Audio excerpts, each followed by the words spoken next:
Hello बच्चों। तो कैसे हैं आप लोग? उम्मीद करते हैं कि बहुत अच्छे होंगे। और आप सभी लोगों के बीच में लेकर आए हैं पॉलीमर। हाँ, पॉलीमर जो है एनसीईआरटी से बहुत पहले ही हट गया है, लेकिन अभी भी बिहार बोर्ड पता नहीं किस चीज़ को फॉलो करके चल रहा है, हमें नहीं मालूम बाबू। लेकिन फिर भी है, जो पॉलीमर आप लोग के सिलेबस में है। तो आज आप लोगों को वन शॉट जो है लेकर आए हैं। इसमें पूरा वन शॉट कहने के लिए, लेकिन पूरा डिटेलिंग लिखा हुआ है, सारा एक एक पॉइंट लिखा हुआ है, एक एक चीज़ लिखा हुआ है। टोटल का टोटल चीज़ पे बात करके जाएंगे, और साथ ही साथ इसका ऑब्जेक्टिव, सब्जेक्टिव और पीवाईक्यू प्रीवियस ईयर क्वेश्चन सारा कंप्लीट करके जाएंगे। पॉलीमर बहुत ही छोटा चैप्टर है, बहुत बड़ा लेक्चर भी नहीं होने वाला है, और बहुत ही मज़ा आएगा। लेकिन हाँ, याद रहे कि दोस्त यार जो भी रहे उसे एक बार ज़रूर फॉरवर्ड करेंगे, एक बार ज़रूर भेजेंगे, क्योंकि ये एक ऐसा चैप्टर है जो कि इंग्लिश मीडियम के टीचर बहुत कम ही पढ़ाते हैं, क्योंकि उन लोग सारा फॉलो करते हैं एनसीईआरटी सीबीएसई जेई नीट के लिए। तो उन लोग पता नहीं रहता कि अच्छा ये बोर्ड भी बिहार बोर्ड के लिए, बच्चों के लिए। तो ये पॉलीमर याद रखना, ठीक है? तो स्टार्ट करते पॉलीमर। क्या होता है पॉलीमर? नाम से क्लियर होना चाहिए। पोली, पोली मतलब बहुत सारा, और मर मतलब पार्ट। बहुत सारा पार्ट मिलकर बनता है तो उसको हम लोग क्या बोलते हैं? पॉलीमर। बहुत सारा पार्ट मिलकर बनेगा तब, बहुत सारा पार्ट मिलकर बनेगा तब क्या बोलेंगे उसको बाबू? पॉलीमर। ठीक है, चलो स्टार्ट करते हैं। पॉलीमर लिख के रखे हम। पॉलीमर लिखा हुआ है कि पॉलीमर, पोली मतलब बहुत सारा, मैनी, और मर मतलब पार्ट। बहुत सारा पार्ट मिलकर बनता है तो उसको क्या बोलते हैं? पॉलीमर। सबसे पहले डिफिनेशन भी लिखा हुआ है पॉलीमर का। क्या बोलता है कि when two or more than two simple molecule, जब दो या दो से अधिक सिंपल मॉलिक्यूल यानी कि छोटा मॉलिक्यूल आर कंबाइंड टुगेदर, जब दो या दो से अधिक सिंपल मॉलिक्यूल कंबाइंड होता है टुगेदर, एक साथ कंबाइंड होता है, किस लिए? By covalent bond. जब दो या दो से अधिक मॉलिक्यूल्स कंबाइंड होगा कोवेलेंट बॉन्ड से, देन तब फॉर्म्ड ए बिग मॉलिक्यूल, तब एक बड़ा मॉलिक्यूल बनाता है, जिसे हम लोग क्या कहते हैं बाबू? पॉलीमर। क्या बोले कि जब दो या दो से अधिक छोटे छोटे सिंपल मॉलिक्यूल मिलकर जब एक बड़ा मॉलिक्यूल बनाएगा, किससे? कोवेलेंट बॉन्ड से, तब जो बड़ा मॉलिक्यूल बनेगा उसको क्या बोलेंगे? Polymer. And this process is known as polymerization. और पॉलीमर बनाने की प्रोसेस को हम लोग क्या बोलेंगे? पॉलीमेरिजेशन। जैसे कि एक एग्जांपल दे रखा है, CH2 डबल बॉन्ड है तो एक सिग्मा एक पाई, ये क्या होगा? इथीन। क्या इसको बोलेंगे? इथीन। इसका सिग्मा बॉन्ड पाई बॉन्ड में कमजोर कौन होता है? Pi bond. ये बॉन्ड टूटेगा। अब हम लोग जानते हैं कि कार्बन कितना बॉन्ड बनाता है, तो सर चार बॉन्ड बनाता है। अब चार बॉन्ड में एक बॉन्ड इसका टूट जाए, एक बॉन्ड जैसे ही टूटेगा, अब इसका कितना बॉन्ड हो गया सर? इधर दो और एक तीन, इसका भी दो और एक तीन। ऐसा ऐसा बहुत सारा जुड़ता चला जाएगा एन मोल में। तो पहले था इथीन, लेकिन ऐसा ऐसा अगर बहुत सारा जुड़ता चला जाएगा तो क्या बोलेंगे? पोलीइथीन। पॉलीथीन, जो पॉलीथीन, वाह वाह, हम समझ रहे हैं पॉलीथीन। चिमकिल के बोल रहे हैं आप? अरे भैया हाँ, उसी चिमकिल को पॉलीथीन बोल रहे हैं। बट पॉलीथीन मेरा क्या है? पॉलीमर, क्योंकि बहुत सारा इथिन से मिलकर बना है तो इसको क्या बोलेंगे? पॉलीमर। पर जिससे मिलकर बन रहा उसको क्या बोलेंगे? मोनोमर। मोनोमर। ऐसा ऐसा बहुत सारा मिलकर बन रहा पॉलीथीन, पॉलीमर, और जिससे मिलकर बनता है मोनोमर। इसलिए तो लिखा हुआ है when two or more than two simple molecule are combined together by covalent bond. जब कोवेलेंट बॉन्ड से दो या दो से अधिक कंबाइंड होता है, किस लिए? बिग मॉलिक्यूल बनाने के लिए, तो उसे हम लोग क्या बोलते हैं? पॉलीमर। और इस प्रोसेस को क्या बोलेंगे? पॉलीमराइजेशन। इसके एग्जाम्पल एक हम और दिखाते हैं, जैसे देखो, एक एग्जाम्पल देते हैं, समझना भाई। एक एग्जाम्पल देते हैं। एग्जाम्पल ये है कि CH2 डबल बॉन्ड CHCl, इसका जो नाम होता है बाबू, कॉमन नेम होता है विनाइल क्लोराइड। क्या होता है बाबू? Vinyl chloride. ये मान लो एन मोल में। अब ये क्या हुआ ना कि ये इसका एक सिग्मा है एक पाई है, एक सिग्मा है एक पाई है। पाई बॉन्ड कमजोर होता है, टूट जाएगा भाई। अभी देख लो, कार्बन का बॉन्ड दो और दो चार हो रहा था, एक बॉन्ड टूट गया, पाई बॉन्ड बच गया, CH Cl। अब देखना, इसका भी एक हाइड्रोजन और एक इधर से दो और दो इधर से चार हो रहा था। अब इसका एक और एक दो तीन, इसका भी दो और एक तीन। तो ये मान लो कि ऐसा ऐसा बहुत सारा जुड़ता चला जाएगा एन मोल में। ऐसा ऐसा अगर बहुत सारा रहेगा तो सब जुड़ता चला जाएगा, इसका भी टूटेगा। मान लो एक और रहेगा, उसका भी टूटेगा, उसका भी टूटेगा, तो सब अपना कैसे टूटेगा? एक बॉन्ड तोड़ के और बनता चला जाएगा। आ रहा बस समझ में? तो अगर ये तो पहले विनाइल क्लोराइड, अगर ऐसा ऐसा टूट के बहुत सारा हो जाएगा तो हम लोग क्या बोलेंगे? पोली विनाइल क्लोराइड। ये विनाइल क्लोराइड ही है, लेकिन बहुत सारा मिलकर बन रहा है, ऐसा ऐसा एनमोल जुड़ता चला जाएगा, उसका पाई बॉन्ड टूटता चला जाएगा, और जो बॉन्ड घटेगा वो दूसरे से ऐसा चिपकाते हुए चला जाएगा, तो इसको बोलेंगे पोली विनाइल क्लोराइड। इसी को हम लोग बोलते हैं पीवीसी। हाँ, जो लिखा रहता है ना पाइप वाइप वगैरह में, जो टंकी का पाइप वगैरह रहता है, हाँ नल वाला, पीवीसी, वही पीवीसी है, पोली विनाइल क्लोराइड। तो ये मेरे लिए क्या हो गया? सब बहुत सारा मिलकर बन रहा, तो ये मेरे लिए क्या हो गया बाबू? ये हमारे लिए हो गया पॉलीमर। और इसको जो हम लोग बोलेंगे वो क्या बोलेंगे? मोनोमर। मोनोमर।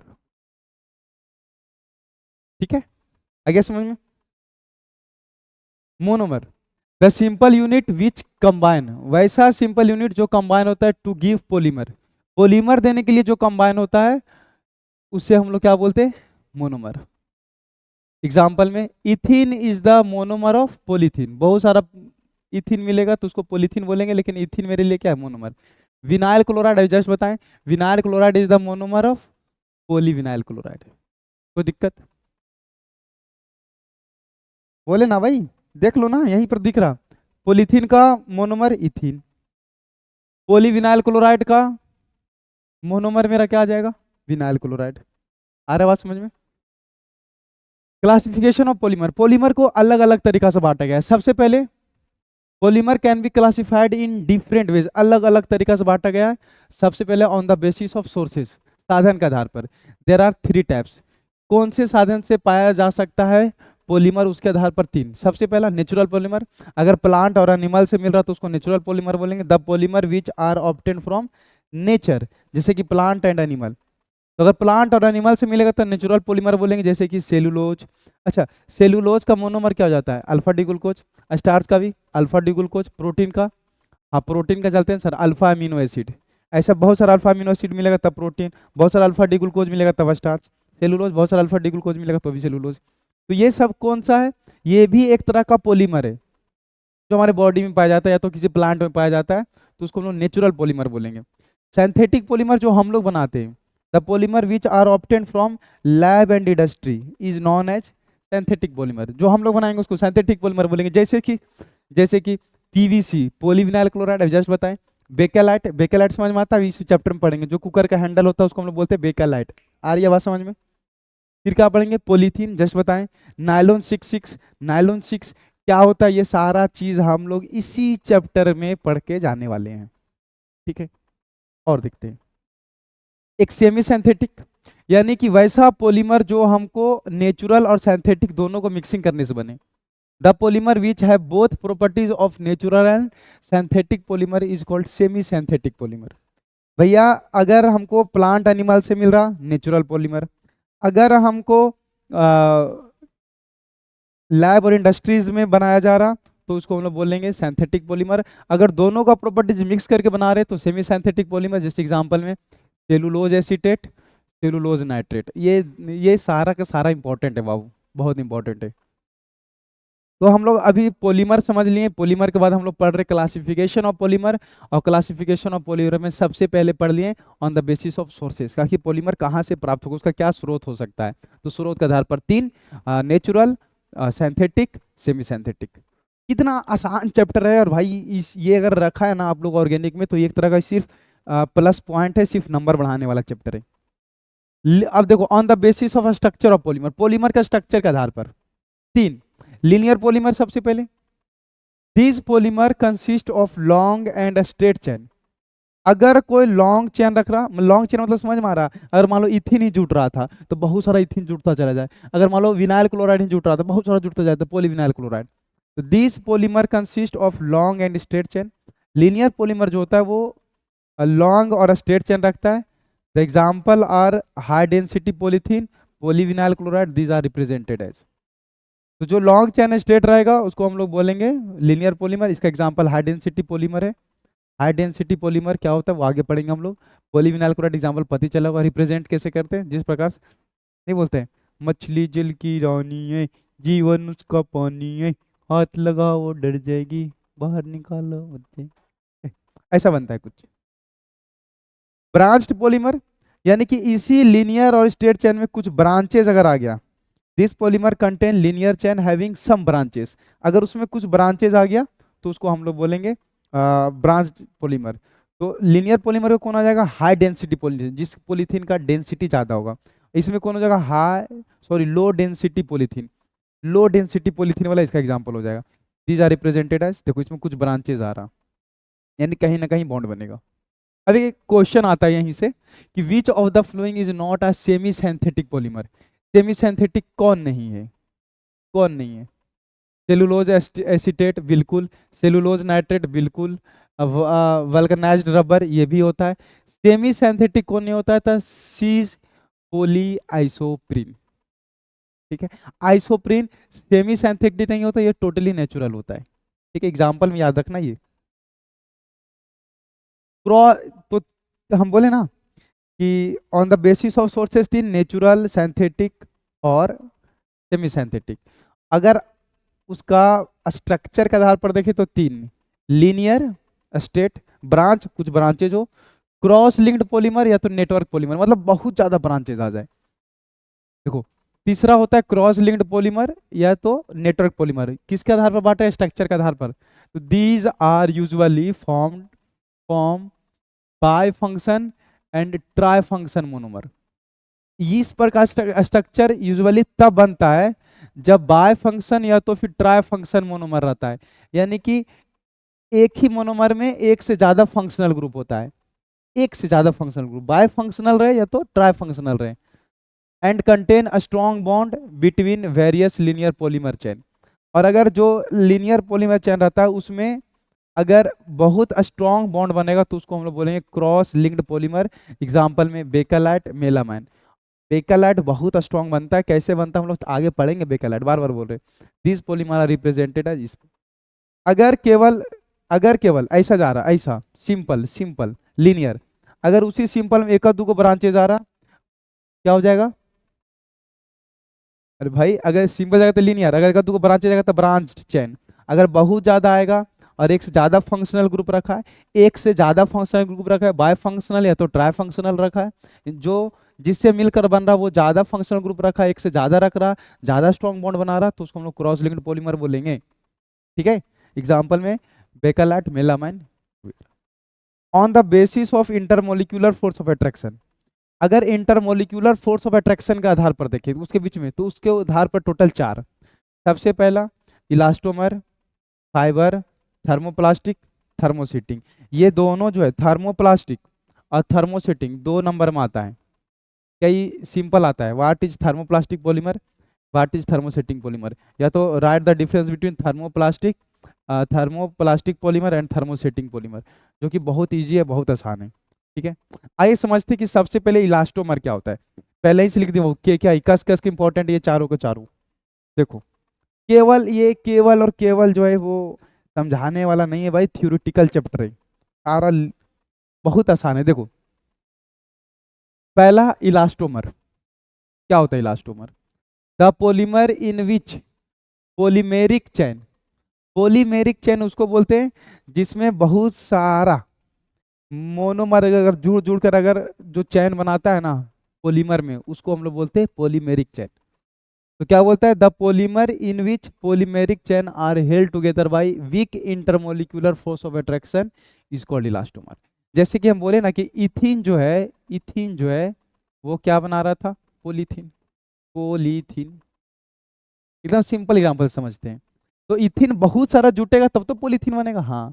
तो एक इथिन, अगला इथिन, फिर और भी इथिन होगा, फिर उसका बगल में इथिन होगा, बहुत सारे, तो सबके बीच में क्या होगा, जुड़ा हुआ होगा ना, अट्रैक्शन तो लग रहा होगा ना, बॉन्ड तो बन रहा होगा ना, हाँ। तो अगर वो वीक इंटर, उसी को हम लोग बोलते हैं, वो जो चैन जुड़ा होता है ना उसी को बोलते हैं पॉलीमेरिक चैन। तो अगर पॉलीमर में जो पॉलीमेरिक चैन होता है, जो बहुत सारे इथिन जहाँ से जुड़ा हुआ रहता है, अगर वो वीक रहे, कमजोर रहे, तो हम लोग उसको बोलते हैं इलास्टोमर। आ गया समझ में, समझ में आ गया। पॉलीमर में जो बहुत सारा मोनोमर जुड़ा हुआ रहता है, अगर आपस में जो मोनोमर जुड़ा रहेगा, अगर वो वीक इंटरमोलिक्यूलर फोर्स से बंधा रहेगा तो उसको हम लोग बोलेंगे इलास्टोमर। एग्जाम्पल बुना एन, बुना एस, नियोप्रीन। एकदम खोपड़िया में याद रख ले रहा ना सिर्फ कि भैया इलास्टोमर के एग्जाम्पल कौन हो जाएगा, Buna N, Buna S neoprene, Buna N, Buna S, neoprene, ये सब के सब सिंथेटिक रबर है, सिंथेटिक रबर है, रबर है, रबर रबर। कैसे, वो हम लोग इसी चैप्टर में आगे पढ़ेंगे। Due to the weak intermolecular force of attraction between polymeric chain, यानी जो मोनोमर आपस में जुड़ा रहता है पॉलीमर में, जिसको हम पॉलीमेरिक चेन बोल रहे हैं, अगर उसके बीच में इंटरमोलिकुलर फोर्स ऑफ अट्रैक्शन कम है, जिसके कारण अगर उसको स्ट्रेच करोगे, खींचोगे, it easily stretched by the applying force, अगर उस पर फोर्स लगा के खींचोगे तो बहुत आसानी से स्ट्रेच हो जाएगा, खिंचा जाएगा, and return to back to the original shape if force are removed, और जैसे ही तुम फोर्स हटाओगे वो फिर से कहाँ आ जाएगा, अपना ओरिजिनल शेप पे। जस्ट लाइक अ रबड़, रबड़, बुना एन, बुना एस, ये सब रबर ही है एक तरह का। क्या बोल रहा है कि उसमें पॉलीमेरिक चेन, पॉलीमेरिक चेन मतलब पॉलीमर में जो मोनोमर जुड़ा रहता है उसका बात कर रहे हैं, वो अगर वो वीक इंटरमोलिकुलर फोर्स अट्रैक्शन से बंधा हुआ है, तो अगर फोर्स लगाओगे, स्ट्रेच करोगे, तो वो स्ट्रेच हो जाएगा, और जैसे ही फोर्स हटाओगे तो फिर से वो अपना ओरिजिनल शेप में आ जाएगा। कौन, इलास्टोमर। कौन, बुना एन, बुना एस, नियोप्रीन। क्या होता है, आगे पढ़ेंगे। तीसरा, इंटरमोलिकुलर फोर्स अट्रैक्शन पर fibre, the polymer in which polymeric chain are held together by a strong intermolecular force of attraction is called fiber. Elastomer weak intermolecular force से बंधा रहता है, ये किससे बंधा रहता है, स्ट्रॉन्ग इंटरमोलिकुलर से। Example, nylon 66, nylon 6 polyester, Buna N, Buna S, और क्या हो जाएगा, नियोप्रीन, इसका क्या हो जाएगा, नायलॉन 66, नायलॉन 6 पॉलिस्टर। एकदम खोपड़ी में याद रखे रहना बाबू, फाइबर में जाएगा ये सब। Due to strong intermolecular force of attraction it has a high melting point, इसके पास strong intermolecular force of attraction होने की वजह से इसका मेल्टिंग पॉइंट अधिक होता है। बोलो, कोई दिक्कत, कोई दिक्कत नहीं भाई। ये रहा, ये रहा, ये रहा थर्मोप्लास्टिक पॉलीमर। टाइमिंग को बहुत ध्यान में रखना पड़ता है, क्योंकि अगर ये भी चैप्टर अगर बहुत ज़्यादा अगर लॉन्ग करेंगे तो दिक्कत हो जाएगा। चलो, चलो भाई, thermoplastic polymer, the polymer which melt on heating and solidified on cooling is called thermoplastic polymer, यानी कि वैसा पॉलीमर जिसको गर्म करने पर मेल्ट हो जाए, पिघल जाए, और जब उसको दोबारा ठंड करे तो फिर से वो सॉलिड में चेंज आ जाए, यानी जब गर्म करे तो लिक्विड में चला जाए, और ठंड करे तो फिर से सॉलिड में जाए, तो उसको हम लोग बोलते हैं थर्मोप्लास्टिक पॉलीमर। जैसे कि प्लास्टिक को तुम गर्म करो तो पिघल जाएगा, और जैसे ही ठंडा होगा तो वैसे ही फिर से वो, जैसे नहीं होता गर्म तेल को जैसे प्लास्टिक में रखते थे, देखते पिघलने लगता है तुरंत, और जैसे ही ठंडा करते हैं तो जैसे ही पिघला रहता है वैसा ही रह जाता है, एकदम हार्ड हो जाता है। तो थर्मोप्लास्टिक पॉलीमर वैसा पॉलीमर जो मेल्ट हो जाए ऑन हीटिंग और सॉलिडिफाइड ऑन कूलिंग, इसको थर्मोप्लास्टिक पॉलीमर। एग्जांपल में पीवीसी, पॉलीविनाइल क्लोराइड, जो हम लोग पाइप का इस्तेमाल करते हैं और टैंकी वगैरह में, पॉलीथीन है, पॉलीस्टीरीन है, ईटीसी। क्या होता है पॉलीस्टीरीन, आगे देखेंगे बाबू, ये सब सब आगे पढ़ने वाले, एक एक करके पढ़ने वाले, बस यही सब पढ़ेंगे चैप्टर खत्म हो जाएगा। Thermosetting polymer, the polymer which does not melt on heating is called thermosetting polymer, जिसको मेल्ट करने पर, जिसको हीट करने पर मेल्ट हो जाए, ठंड करने पर कोल्ड हो जाए, थर्मोप्लास्टिक। और जिसको हीट करने पर कभी मेल्ट ही नहीं हो, तुम कितना हो टेम्परेचर दे रहे हो, मेल्ट ही नहीं होगा भैया, हम पुष्प हम झुकेगा ही नहीं, तो उसको हम लोग बोलेंगे thermosetting polymer. The polymer which not melt on heating is called thermosetting polymer. Example में बेकलाइट, यूरिया फॉर्मल्डिहाइड रेजिन। ठीक है, ये एग्जांपल याद रखना, थर्मोप्लास्टिक का पॉलीमर के एग्जांपल, थर्मोसेटिंग पॉलीमर के एग्जांपल, क्योंकि ऑब्जेक्टिव में भरे पड़े रहते हैं और सब्जेक्टिव में आता है थर्मोप्लास्टिक, थर्मोसेटिंग। देखो कितना आसान है ये, अगर इसको भी नहीं लिख पा रहे हो तो क्या लिख पाओगे। चलो, तो अभी तक हम लोग कितना भाग में बांट दिए, 3 भाग में। पहला, सोर्सेस के आधार पर नेचुरल पॉलीमर, सिंथेटिक पॉलीमर और सेमी सिंथेटिक पॉलीमर।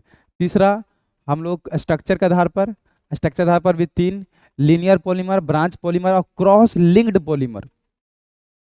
और हम लोग तीसरा जो बांट दिए बाबू, वो किसके आधार पर बांट दिए, electro intermolecular force of attraction के आधार पर, जो कि 4 है। पहला मेरा कौन सा है, तो सर इलास्टोमर, जिसमें weak intermolecular force of attraction रहेगा पॉलीमेरिक चेन के बीच में। फाइबर, फाइबर में हमारा होगा strong intermolecular force of attraction between polymeric chain. Thermoplastic polymer, वैसा पॉलीमर जिसको मेल्ट करने, हीट करने पर मेल्ट हो जाए और ठंड करने पर सॉलिडिफाइड हो जाए, यानी सॉलिड हो जाए। और एग्जाम्पल देख लेना भाई, थर्मोसेटिंग पॉलीमर में कौन कौन आ जाएगा? वैसा पॉलीमर जिसको हीट करने पर मेल्ट नहीं होता, वो हो जाएगा थर्मोसेटिंग। अब हम लोग एग्जाम्पल तो जान ही रहा, एग्जाम्पल बहुत इंपॉर्टेंट है, क्वेश्चन अभी करेंगे हम लोग। On the basis of polymerization there are two types. Polymerization समझ में आता है? पॉलीमेरिजेशन समझ में आता है? पॉली मतलब बहुत सारा, मेरिजेशन मतलब पार्ट, बहुत सारा पार्ट जुड़ने की प्रक्रिया को हम लोग बोलते हैं पॉलीमराइजेशन। तो जुड़ने के प्रक्रिया के अनुसार, जुड़ने के प्रक्रिया के अनुसार दो प्रकार, एडिशनल पॉलीमराइजेशन और कंडेंसेशन पॉलीमराइजेशन। क्या होता है एडिशनल पॉलीमराइजेशन? पॉलीमराइजेशन में समझ में आ रहा ना कि बहुत सारा अगर मोनोमर जुड़ता है, उस प्रक्रिया किस प्रकार से जुटेगा, तो जुड़ने की प्रक्रिया के अनुसार से दो, एडिशनल पॉलीमराइजेशन और कंडेंसेशन पॉलीमराइजेशन। अब क्या होता है एडिशनल पॉलीमेरिजेशन और कंडेंसेशन पॉलीमराइजेशन, वो समझते हैं। उससे पहले कुछ बहुत इंपॉर्टेंट इंपॉर्टेंट ऑब्जेक्टिव है जो कि बिहार बोर्ड में पूछा गया है। Which among the following is not thermoplastic? इनमें से कौन सा जो थर्मोप्लास्टिक नहीं है? थर्मोप्लास्टिक उसको बोलते हैं वैसा पॉलीमर जिसको मेल्ट करेंगे, हीट करेंगे तो मेल्ट हो जाएगा, और ठंड करेंगे तो सॉलिड हो जाएगा, जैसे कि पोलिस्ट्रीन होता है, टेफ्लॉन होता है, पीवीसी होता है। कौन जो है नहीं है, नॉट अ थर्मोप्लास्टिक, तो कौन हो जाएगा बाबू? Nylon 66, nylon 66। ठीक है, और next, an example of thermosetting. Thermosetting वैसा पॉलीमर जिसको भैया कितना हीट दे दो मेल्ट होवे नहीं करेगा, जैसे एग्जाम्पल में बेकलाइट, एग्जाम्पल में बेकलाइट। सारा पूछा गया क्वेश्चन है बाबू, यही सब क्वेश्चन आता है, इतना आसान आसान। पॉलीथीन, पॉलीथीन किसका एग्जाम्पल है? अभी जस्ट बताएं हम, पॉलीथीन किसका एग्जाम्पल है? थर्मोप्लास्टिक का। ये रहा, थर्मोप्लास्टिक के अंदर कौन जाएगा? पॉलीथीन, देख सकते हो। तो पॉलीथीन किसका एग्जाम्पल आ जाएगा? थर्मोप्लास्टिक या थर्मोसेटिंग? थर्मोप्लास्टिक। ठीक है, तो यहाँ तक जहाँ तक पढ़ाएं वहाँ तक में ये हम बता दिए भाई कि ये जो है हमारा ऑब्जेक्टिव इस प्रकार का आता है। सब्जेक्टिव उससे दो आता है पिछला वर्ग में, thermoplastic polymer, thermosetting polymer. Additional polymerization आता है, additional polymerization, what is additional polymerization? Write its example. What is condensation polymerization? Write its example. ये क्वेश्चन आते हैं, ये क्वेश्चन आते हैं भाई, इसमें कोई शक वाली बात नहीं है। कहाँ चले गया मेरे दोस्त? ये दोनों क्वेश्चन आते हैं, ये भी आते हैं, देखो के आई किया हुआ है, बीबीआई बिहार बोर्ड इंपॉर्टेंट, के आई कस कस के इंपॉर्टेंट, दोनों को दोनों इंपॉर्टेंट है। बीबीआई के आई बिहार बोर्ड इंपॉर्टेंट, और के आई कस कस के इंपॉर्टेंट, दोनों लिखा हुआ है। और दोनों को दोनों, ये भी 2 मार्क्स में पूछता है और ये भी 2 मार्क्स में पूछता है, बहुत इंपॉर्टेंट क्वेश्चन है और मजेदार भी है। ये रहा, चलो भाई और समझते हैं क्या होता है एडिशनल पॉलीमेरिजेशन। क्या होता है एडिशनल पॉलीमेरिजेशन? अगर अगर दो मोनोमर आपस में जुट रहा और कोई चीज मॉलिक्यूल बाहर, कोई मॉलिक्यूल बाहर नहीं निकल रहा, बस जुड़ता हुआ चला जा रहा आपस में, जैसे इथिन, इथिन में कुछ बाहर निकल रहा था नहीं, बस उसका पाई बॉन्ड टूटा और जुड़ता हुआ चला गया। विनाइल क्लोराइड में कुछ बाहर निकला नहीं, पाई बॉन्ड टूटा और जुड़ता हुआ चला गया। तो एडिशनल पॉलीमराइजेशन मतलब वैसा जुड़ने की प्रक्रिया जिसमें दो मोनोमर जुटे तो कुछ मॉलिक्यूल बाहर नहीं निकलता, तो उसको एडिशनल पॉलीमराइजेशन बोलेंगे। कंडेंसेशन किसको बोलेंगे? दो मोनोमर जुटने पर कुछ मॉलिक्यूल अगर बाहर करता है तो उसको कंडेंसेशन पॉलीमराइजेशन बोलेंगे। कितना आसान है, क्या लिखा हुआ है कि द केमिकल रिएक्शन, वैसा chemical reaction in which a small unit are unite together, छोटा छोटा यूनिट यूनाइट टुगेदर जुटकर, फॉर्मिंग अ बिग मॉलिक्यूल, एक बड़ा मॉलिक्यूल बना है। जब छोटा छोटा मॉलिक्यूल मिलकर बड़ा मॉलिक्यूल बनाता है, without without elimination of some other small molecule, बिना कोई छोटा मॉलिक्यूल बाहर निकाले हुए, तो उसे हम लोग एडिशनल पॉलीमेरिजेशन रिएक्शन कहते हैं, या तो चैन ग्रोथ पॉलीमेरिजेशन कहते हैं। चैन ग्रोथ मतलब चैन धीरे धीरे बढ़ता चला जा रहा, लिखा हुआ है ना, समझ में आ रहा कि वैसा केमिकल रिएक्शन जिसमें small unit are unite together forming a big molecule, जिसमें छोटा यूनिट यूनाइट टुगेदर एक दूसरे से जुड़कर फॉर्मिंग अ बिग मॉलिक्यूल, एक बड़ा मॉलिक्यूल बनाता है, without elimination of some other small molecule, बिना कोई छोटा मॉलिक्यूल को बाहर निकाले हुए। तो बिना कोई छोटा मॉलिक्यूल को बाहर निकाले हुए डायरेक्ट सिर्फ जुड़ता हुआ चला चला जाएगा, तो उसको हम एडिशनल पॉलीमराइजेशन बोलेंगे। जैसे एग्जांपल में हमारा आ जाएगा polyvinyl chloride, polythene, low density pollen, high density polythene. उसके अलावा पॉली एक्रेलोनाइट्राइल, उसके अलावा टेफ्लोन, समझ में आ रहा? पॉली टेट्राफ्लोरोइथीन, क्या बोल रहे सर, हमको कुछ नहीं समझ में आ रहा। देखो अब समझ में आएगा। Some important example of additional polymerization, सिर्फ एग्जाम्पल लिख देना, देखो ये डिफाइन नहीं करना है। अगर आपसे पूछे कि एडिशनल पॉलीमराइजेशन क्या है, तो ये डिफिनेशन लिख दो कि अगर दो मोनोमर आपस में जुट रहा, बड़ा मोनोमर बना रहा, यानी कि पॉलीमर बना रहा, बिना कुछ मॉलिक्यूल को बाहर निकाले हुए, तो एडिशनल पॉलीमराइजेशन बोलेंगे। जैसे एग्जाम्पल में हमारा है लो डेंसिटी पॉलीथीन। लो डेंसिटी पॉलीथीन, देखो ये इथीन है। अगर इथीन को 1000 से 2000 एटीएम तक गर्म करोगे, 350 से 570 केल्विन टेम्परेचर, प्रेशर कितना 1000 से 2000 एटीएम, टेम्परेचर कितना 350 से 570 केल्विन, तो इसका एक पाई बॉन्ड टूटेगा और एन मोल में रहेगा, तो ऐसे ऐसा बहुत सारा जुड़ता हुआ चला जाएगा। तो ये इथीन से किस में चला जाएगा, पॉलीथीन। तो it is prepared by the free radical of polymerization. Free radical इसलिए बोलते हैं क्योंकि इसमें कुछ बाहर मॉलिक्यूल बाहर नहीं निकल रहा। तो it is the prepared by free radical of polymerization of ethene in the presence of benzoyl peroxide at high pressure and high temperature. तो ये जो तैयार किया जाता है वो फ्री रेडिकल पॉलीमराइजेशन से, और किससे तैयार किया जाता है बाबू, तो इथीन से, इन the presence of benzoyl peroxide. Benzoyl peroxide ये मेरा कैटलिस्ट है, कैटलिस्ट है, eight high pressure and high temperature. आपसे कभी नहीं पूछेगा कि बताइए लो डेंसिटी पॉलीथीन क्या होता है, कभी नहीं पूछेगा, ना कभी पूछा है, ना कभी पूछता है बिहार बोर्ड वाला, ना कभी पूछने वाला है। ठीक है, सिर्फ ये पूछेगा कि लो डेंसिटी पॉलीथीन में कैटलिस्ट कौन सा लेते हैं, तो बेंजोइल पेरोक्साइड, बस। तो हम लोग बोलते हैं कि इथीन जो तैयार किया जाता है वो फ्री रेडिकल पॉलीमराइजेशन तैयार किया जाता है जब इसको बेंजोइल पेरोक्साइड की उपस्थिति में हाई प्रेशर यानी 1000 से 2000 एटीएम और 350 से 570 केल्विन तक टेम्परेचर देते हैं, तब वो इथीन का पाई बॉन्ड टूटकर पॉलीथीन में चेंज हो जाता है, बहुत सारा जुड़ जाता है।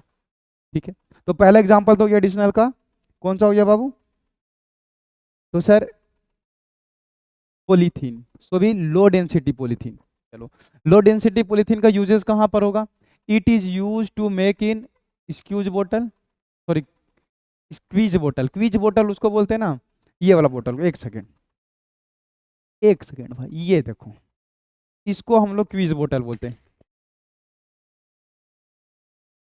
दिख रहा, क्वीज बोतल इसको बोलते हैं, मतलब जो थोड़ा फ्लेक्सिबल होता है, पतला होता है, एकदम सस्ता वाला बोतल ही।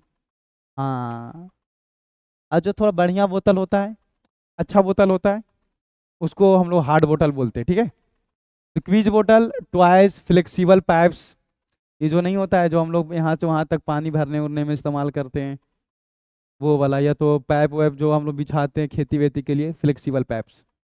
हाई डेंसिटी पॉलीथीन, उसी इथीन को जब हम लोग पॉलीथीन में चेंज कर देंगे, देख सकते हैं उसी इथीन को पॉलीथीन में, बशर्ते कि हम लोग लो डेंसिटी पॉलीथीन में बेंजोइल पेरोक्साइड कैटलिस्ट लेते हैं, इसमें जिगलर नाटा कैटलिस्ट लेते हैं, उसमें टेम्परेचर देते हैं 350 से 570 केल्विन, इसमें 333 केल्विन से 343 केल्विन, बस इतना ही का फर्क है। तो अगर अगर तुम कैटलिस्ट चेंज करोगे तो वही इथीन जो लो डेंसिटी पॉलीथीन देता है, कमजोर वाला पॉलीथीन देता है, वही हार्ड वाला देगा। जैसे कि जो हम लोग बकेट्स बनाते हैं, बाल्टी वगैरह बनाते हैं, या तो जो पाइप वगैरह बनाते हैं, वही हार्ड वाला देगा। तो खेला किसका है, कैटलिस्ट का। It is prepared by the free radical additional polymerization, ये भी एडिशनल पॉलीमराइजेशन प्रोसेस से ही बनता है क्योंकि उसी का एग्जांपल है। इन the presence of Ziggler NATA catalyst, ये इंपॉर्ट रखना है, एट हाई टेम्परेचर 333 केल्विन से 343, ये भी क्या बन जाएगा, विथिन से पॉलीथीन। एग्जाम्पल में कौन आ जाएगा, तो बकेट्स यानी बाल्टी, dustbin, bottles, hard bottles, etc.. ठीक है, तो दो एग्जाम्पल देख लिए, लो density polythene, high density polythene. और तीसरा देखते हैं टेफ्लोन। टेफ्लोन या तो बोलो पॉली टेट्राफ्लोरोइथीन, टेफ्लोन, टेफ्लोन बाबू, देख लो ना, टेफ्लोन ही तो है। टेफ्लोन कॉमन नेम बोल रहे हैं और उसका नाम होता है पॉली टेट्राफ्लोरोइथीन। पोली टेट देखो हम दिखाते हैं, हो गया डबल बॉन्ड, बताओ, एक दो तीन चार, चार कार्बन क्या बोलेंगे, टेट्रा, और फ्लोरो, चार कार्बन, चार फ्लोरीन तो टेट्रा फ्लोरो, दो कार्बन को ईथ, और डबल बॉन्ड है तो क्या बोलेंगे, इथीन। अब इसका ये पाई बॉन्ड टूट जाए और पाई बॉन्ड टूटने के बाद सी, तो क्लोज करके भी लिख सकते हैं CF2, CF2। अब देखना, दो फ्लोरीन और एक इधर से तीन, दो और एक तीन, अब ऐसा ऐसा ऐसा ऐसा बहुत सारा जुड़ते जाए, तो ये तो टेट्राफ्लोरोइथीन ही है, टेट्राफ्लोरोइथीन ही है ये। लेकिन इसमें क्या लग जाएगा आगे बाबू, पोली, तो नाम क्या हो जाएगा, पोली टेट्राफ्लोरोइथीन, ऐसे ऐसा बहुत सारा जुड़ जाएगा। तो वही बात यहाँ लिखा गया है, वही बात यहाँ लिखा गया है, तो चेंज करते हैं, वही बात यहाँ पर लिखा गया है। ध्यान से देखो, ध्यान से देखो, टेफ्लॉन यानी कि दो और दो चार, टेट्रा फ्लोरो, दो कार्बन को ईथ, डबल बॉन्ड है तो इथीन, टेट्राफ्लोरो। ये भी जो तैयार किया जाता है एडिशनल पॉलीमराइजेशन से, जब हम लोग टेट्राफ्लोरोइथीन, चार फ्लोरीन टेट्राफ्लोरोइथीन को जब हम लोग हीट कर देते हैं पर सल्फेट की उपस्थिति में हाई टेम्परेचर और हाई प्रेशर पर, हाई पी मतलब प्रेशर और टी मतलब टेम्परेचर, हाई प्रेशर और हाई टेम्परेचर पर, तब इसका पाई बॉन्ड टूट जाता है और ऐसा ऐसा बहुत सारा जुड़ता चला जाता है। इसी को हम लोग बोलते हैं टेफ्लोन, या तो फिर बहुत सारा पोली टेट्राफ्लोरो और दो कार्बन को इथीन। आ गया समझ में, आ गया समझ में बाबू। तो लो डेंसिटी पॉलीथीन इथीन से बनेगा, हाई डेंसिटी पॉलीथीन इथीन से बनेगा। पोली टेट्राफ्लोरोइथेन किससे बन रहा होगा, तो टेट्राफ्लोरोइथेन से बन रहा होगा, बस खाली पोली लग गया है। अच्छा, पोली टेट्राफ्लोरोन इथेन का एक और नाम क्या हो जाएगा, टेफ्लोन, टेफ्लोन। अब देखो यहाँ से किस प्रकार का क्वेश्चन आता है, the bottle used by the child for the drinking, बच्चे द्वारा जो ड्रिंकिंग के लिए जो बॉटल इस्तेमाल किया जाता है वो किसका बना होता है, पोलिस्टर का, पोलीयूरिया का, पोलीअमाइड का, पॉलीथीन का, पॉलीथीन का। और एग्जांपल CF2 यानी कि tetrafluoroethene is the monomer of किसका, टेफ्लोन।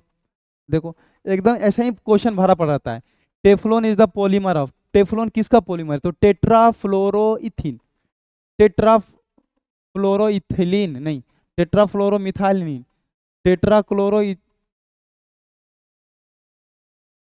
टेट्राक्लोरोइथाइलिन, टेट्राक्लोरोइथिलीन,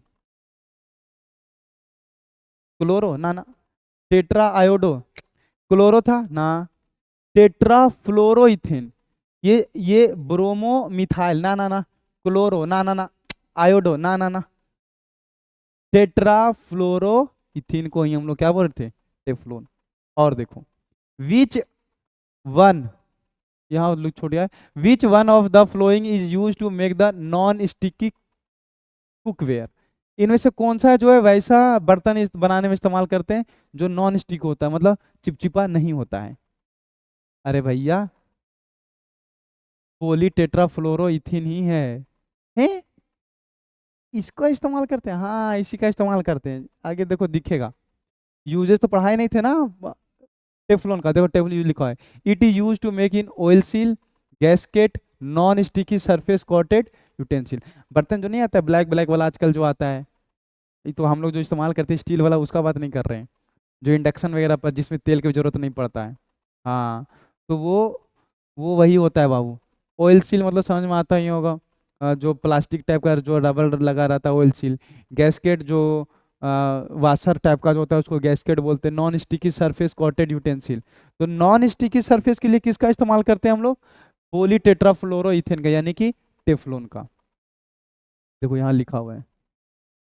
और एक और है पोली अक्रेलोनेट्राइल, तीन बता दिए हम एडिशनल में, लो density polythene, high density polythene और उसके बाद टेफ्लोन। बहुत आसान है। पोली अक्रेलोनेट्राइल, पोली मतलब बहुत सारा, अक्रेलोनेट्राइल अगर अक्रेलोनेट्राइल से मिलकर अगर बहुत सारा बन रहा है तो उसको पोली अक्रेलोनेट्राइल बोलेंगे, सिंपल बात है। It is prepared by the free radical additional polymerization, ये भी फ्री रेडिकल एडिशनल पॉलीमराइजेशन से ही बनता है, लेकिन किसका, तो acrylonitrile in the presence of benzoyl peroxide. Acrylonitrile का फॉर्मूला क्या होता है, CH2CH, अगर Cl रह गया तो इसका नाम होता है विनाइल क्लोराइड। बहुत सारा अगर जुड़ जाएगा पाई बॉन्ड टूट के तो पोली विनाइल क्लोराइड। अब यहाँ पर रह जाए CN देख सकता है, तो इसको हम लोग बोलते हैं अक्रेलोनेट्राइल, अक्रेलोनेट्राइल। अगर इसका पाई बॉन्ड टूटे और ऐसा ऐसा बहुत सारा जुड़ता चला जाए, बहुत सारा जुड़ता चला जाए, तो अक्रेलोनेट्राइल से उसको क्या नाम हो जाएगा, पोली अक्रेलोनेट्राइल। एग्जाम्पल में हो जाएगा it is used as substitute for wool, इसका ऊन में इस्तेमाल किया जाता है बाबू। बोलो कोई दिक्कत, बोलो कोई दिक्कत। कोई दिक्कत नहीं बाबू। इसमें भी हम लोग कैटलिस्ट क्या लेते हैं, बेंजोइल पेरोक्साइड। उसमें भी क्या लिखते हैं, बेंजोइल पेरोक्साइड। इसमें लो डेंसिटी पॉलीथीन में। अब यहाँ पर देखो क्वेश्चन है कि टेफ्लोन, स्ट्रीन, नियोप्रीन, ये सब किसका एग्जाम्पल है? ये कोपोलीमर है, कंडेंसेशन पॉलीमर, होलो होमोपोलीमर है। कैसे? ये आगे पता चलेगा। ऐसे ये तो पता चल रहा, टेफ्लॉन जो है वो एक ही चीज से मिलकर बन रहा है। यानी टेफ्लॉन किसको बोलते हैं, पॉली टेट्राफ्लोरोइथेन को। अब पॉली टेट्राफ्लोरिन फ्लोरोइथेन किससे मिलकर बन रहा है, तो टेट्राफ्लोरोइथेन से मिलकर बन रहा है। उसी प्रकार से ये सब एक ही चीज से मिलकर बनता है बाबू। कैसे, वो आगे पता चलेगा। फिलहाल याद रखना कि ये होमोपोलीमर है, यानी कि एक ही जैसा देखो होमोपोलीमर तो समझ में आता है, जो एक ही प्रकार के मोनोमर से मिलकर बनता है उसको होमोपोलीमर बोलते हैं। दो अलग अलग प्रकार के मोनोमर से मिलकर बन रहा है तो उसको हम लोग बोलते हैं कोपोलीमर। पर ये होमोपोलीमर है। देखो ये आ गया कंडेंसेशन पॉलीमर। एक बार हम खुद से बता देते हैं। देखो एडिशन पॉलीमर में, एडिशन पॉलीमर में टोटल कितना आया है? लो डेंसिटी पॉलीथीन, लो density polythene LDP, high density polythene HDP, उसके अलावा हमारा आया टेफ्लोन, और एक आया हमारा अक्रेलोनाट्राइल, यानी कि पोली अक्रेलोनाट्राइल। नाम से क्लियर है बाबू, पोली अक्रेलोनाट्राइल।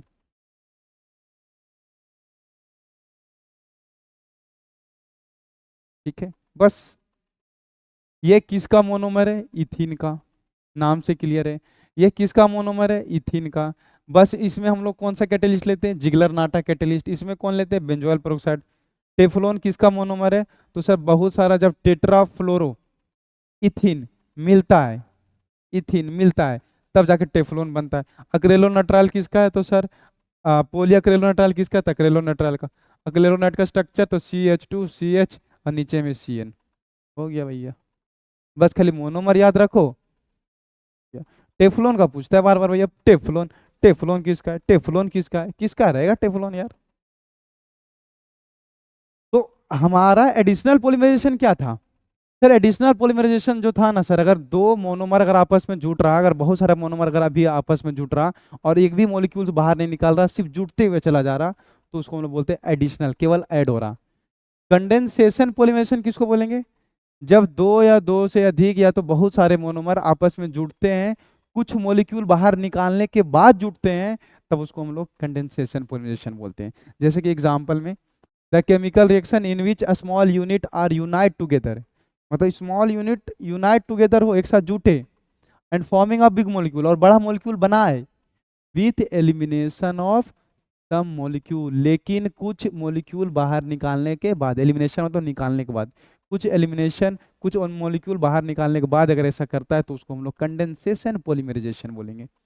And this process is known as condensation polymerization, और इस प्रक्रिया को कंडेंसेशन पॉलीमर नहीं, कंडेंसेशन पॉलीमराइजेशन बोलेंगे। तो उसमें तो सर चार हो रहा था, low density polythene, high density polythene, Teflon, उसके अलावा हमारा पोलीअक्रेलोनाट्राइल। इसमें भी पांच होते हैं। बहुत आसान, सबसे पहला nylon 66, some important example of condensation polymerization. आ जाओ भाई। हाँ याद रखना, एडिशनल और कंडेंसेशन पूछता है तो एडिशनल अगर पूछता है तो एडिशनल का डिफिनेशन लिखो, चार एग्जाम्पल लिख दो। कंडेंसेशन पूछता है तो कंडेंसेशन का डिफिनेशन लिखो और उसका एग्जाम्पल लिख दो। नायलॉन 66, नायलॉन 6, उसके अलावा पोलिस्टर, बेकालाइट, नेवोलाइट, ये सब जो भी एग्जाम्पल हो रहा है एग्जाम्पल लिख दो, कहानी खत्म। हो गया भाई 2 नंबर। ठीक है, बट ये सब जो पढ़ने जा रहे हैं नायलॉन 66 का डिटेलिंग वगैरह जो पढ़ने जा रहे हैं, उसका यूज केवल ऑब्जेक्टिव में किया जाता है, नो सब्जेक्टिव में बस। और कैसे वो भी बताते हैं, आ जाओ। नायलॉन 66 ये एक्चुअल में है नायलॉन, इसका नाम 66 क्यों रखा गया वो भी देख लेते हैं। आ जाओ भाई, इसका बहुत बड़ा रीजन है 66 के पीछे, आ जाओ।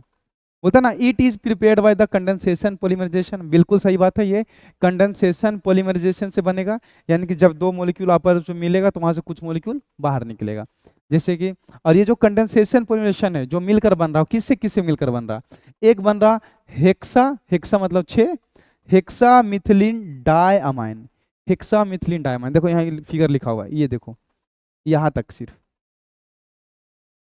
एक कार्बन को मिथाइल बोलते, टोटल कितना है 6, तो हेक्सा मिथाइल और एक अमाइन इधर और एक अमाइन इधर, तो इसको बोलते हैं हेक्सा मिथिलीन डायमाइन।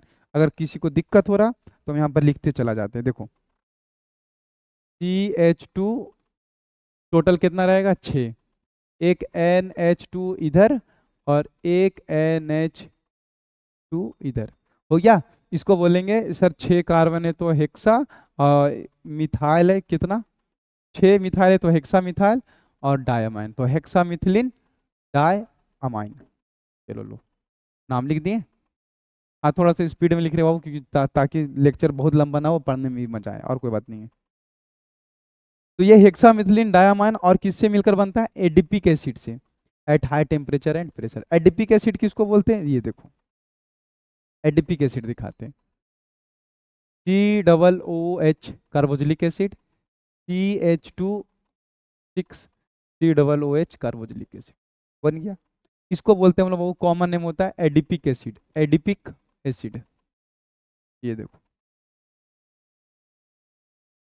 अब कुछ नहीं होता है, कार्बोक्सिलिक एसिड का OH, NH2 का मात्र हम लोग एक H लेते हैं, यहाँ से OH यहाँ से H, बाहर क्या निकल जाएगा H2O, इधर से भी H निकलता जाएगा, तो यहाँ बच कौन जाएगा NH, मतलब इधर और भी जुड़ सकता है CH2। वो टोटल कितना कार्बन है 6। फिर यहाँ से कौन आ जाएगा, देखो यहाँ से CH2 6 हो गया, यहाँ पर एक, यहाँ से इसका 2 हाइड्रोजन था 2, तो यहाँ से एक H और इसका OH, बाहर कौन निकल जाएगा H2O, तो रह जाएगा NH, कार्बोक्सिलिक एसिड का OH और NH2 का H बाहर हो गया, तो बच कौन गया है CO, फिर से रहेगा सर CH2, और ये भी टोटल कितना है 4, 6 नहीं है सॉरी 4, और COOH, इसका भी OH बाहर निकल जाएगा, अगला कोई अगर NH आता है तो, ऐसा सब बहुत सारा रहेगा तो OH तो बाहर ही हो जाएगा, बच कौन जाएगा CO, और ऐसा बहुत सारा जुड़ता रहेगा। ठीक है, इसको हम लोग बोलते हैं नायलॉन, ये नायलॉन है, नायलॉन। पर सर 6 क्यों बोलते हैं, क्योंकि हेक्सामिथिलीन डायमाइन में टोटल कार्बन कितना रहता है 6, एडिपिक एसिड में भी कार्बन कितना रहता है 6, यहाँ पर 4 रहता है CH2 का होल 4, तो 4 यहाँ 5 और एक 6, इसीलिए बोलते हैं नायलॉन 6। क्यों, क्योंकि नायलॉन 6 जो मिलकर बनता है, नायलॉन 6 का होगा। अगर तुमसे पूछे मोनोमर, तो मोनोमर क्या बोलोगे, चलो यहाँ बहुत क्लीन लिखा हुआ है इसलिए यही सब बता देते हैं। नायलॉन 6 का मोनोमर कौन कौन हो जाएगा, तो सर हेक्सामिथिलीन डायमाइन, हेक्सामिथिलीन डायमाइन, और कौन आ जाएगा एडिपिक एसिड, देख सकता है फिगर, इसका OH इसका H, एन मोल मात्रा में जाएगा, H2O बाहर निकल जाएगा, और ये देखो जुट गया, इसका CO और इसका NH, इसका CO इसका NH जुट गया। समझ में आ रहा बात, आ रहा बात समझ में। इसमें देखो 6 कार्बन है, और ये भी टोटल 4 5 6, इसीलिए इसको बोलते हैं नायलॉन 6। अगर क्वेश्चन आता है कि the monomer of nylon 6 हेक्सामिथिलीन diamine और एडिपिक एसिड। अब एक चीज और देखो, नायलॉन 6 जब इसको बॉन्ड बनाने के बाद हटता है, तो देखना ये जब हटता है तो कौन आ जाता है CO, इधर से कौन आ जाता है NH, और CONH2 बॉन्ड को हम लोग कौन सा बॉन्ड बोलते हैं, एसिडामाइड। कौन सा बॉन्ड बोलते हैं वो, एसिडामाइड। तो अगर हमसे क्वेश्चन आता है कि बताओ नायलॉन 6 में कौन सा फंक्शनल ग्रुप पाया जाता है, तो क्या बोलेंगे एसिडामाइड। कौन सा पाया जाता है वो, एसिडामाइड, देख सकते हैं CONH2। बस खाली याद रखना है कि नायलॉन 6 में एसिड अमाइड फंक्शनल ग्रुप पाया जाता है। और एसिड अमाइड एक को नहीं मिलेगा, बहुत सारा मिलेगा, क्योंकि इतना ही नहीं रहने वाला, एन बहुत सारा जुड़ते रह जाएगा, तो सिर्फ अमाइड ही नहीं बोलेंगे, पोलीअमाइड बोलेंगे, पोलीअमाइड बहुत सारा जुड़ेगा, बहुत सारा पोलीअमाइड पोलीअमाइड पोलीअमाइड जुड़ता रहेगा भाई, कोई दिक्कत नहीं है। बोलो समझ में आ रहा, अरे बोलो समझ में आ रहा, यस सर या नो सर, आ रहा ना, बढ़िया है। तो ये पेज को फिलहाल हम डिलीट करते हैं, देख सकते हो बहुत सारा जुड़ता रहेगा भैया, CONH भैया, ऐसा ऐसा बहुत सारा जुड़ता रहेगा, तो इसको हम लोग बोलेंगे अमाइड नहीं मास्टर, पोलीमाइड बोलेंगे। चलो मजा आ रही है मास्टर, बहुत मतलब दिल गार्डन गार्डन हो रही है। क्वेश्चन भी आसान आसान है, हाँ क्वेश्चन भी आसान है। देखो एक और क्वेश्चन है, the intermolecular force present in the nylon 6। Nylon 6 में इंटरमोलिक्यूलर फोर्स कौन सा रहता है भैया, कोई इंटरमोलिक्यूलर फोर्स नहीं रहता है। नायलॉन 6 में कोई इंटरमोलिक्यूलर फोर्स नहीं रहता है, आपस में कोवैलेंट बॉन्ड रहता है, कोवैलेंट बॉन्ड रहता है भाई। ये बॉन्ड बन किसके के बीच में रहा, ये कार्बन और यहाँ से नाइट्रोजन, कार्बन नाइट्रोजन के बीच में बन रहा, ये कोवैलेंट बॉन्ड है और कोई बॉन्ड नहीं है। और शुरुआत में भी हम पॉलीमर के डिफिनेशन नहीं बताए थे, अगर बहुत सारा छोटा छोटा मॉलिक्यूल एक दूसरे से कोवैलेंट बॉन्ड से बंधा हुआ है और बड़ा मॉलिक्यूल बना रहा, तो उसको पॉलीमर बोलते हैं, कोवैलेंट बॉन्ड से, और कोई दूसरा बॉन्ड नहीं है। तो बात पूछ रहा नायलॉन 66 में कौन सा बॉन्ड होता है, वेंडरवाल ना ना, डाइपोल डाइपोल ना ना, हाइड्रोजन बॉन्ड ना ना, नॉन ऑफ दिस, कोई नहीं होता है इसमें से, कोवैलेंट बॉन्ड है ये नहीं है इसमें।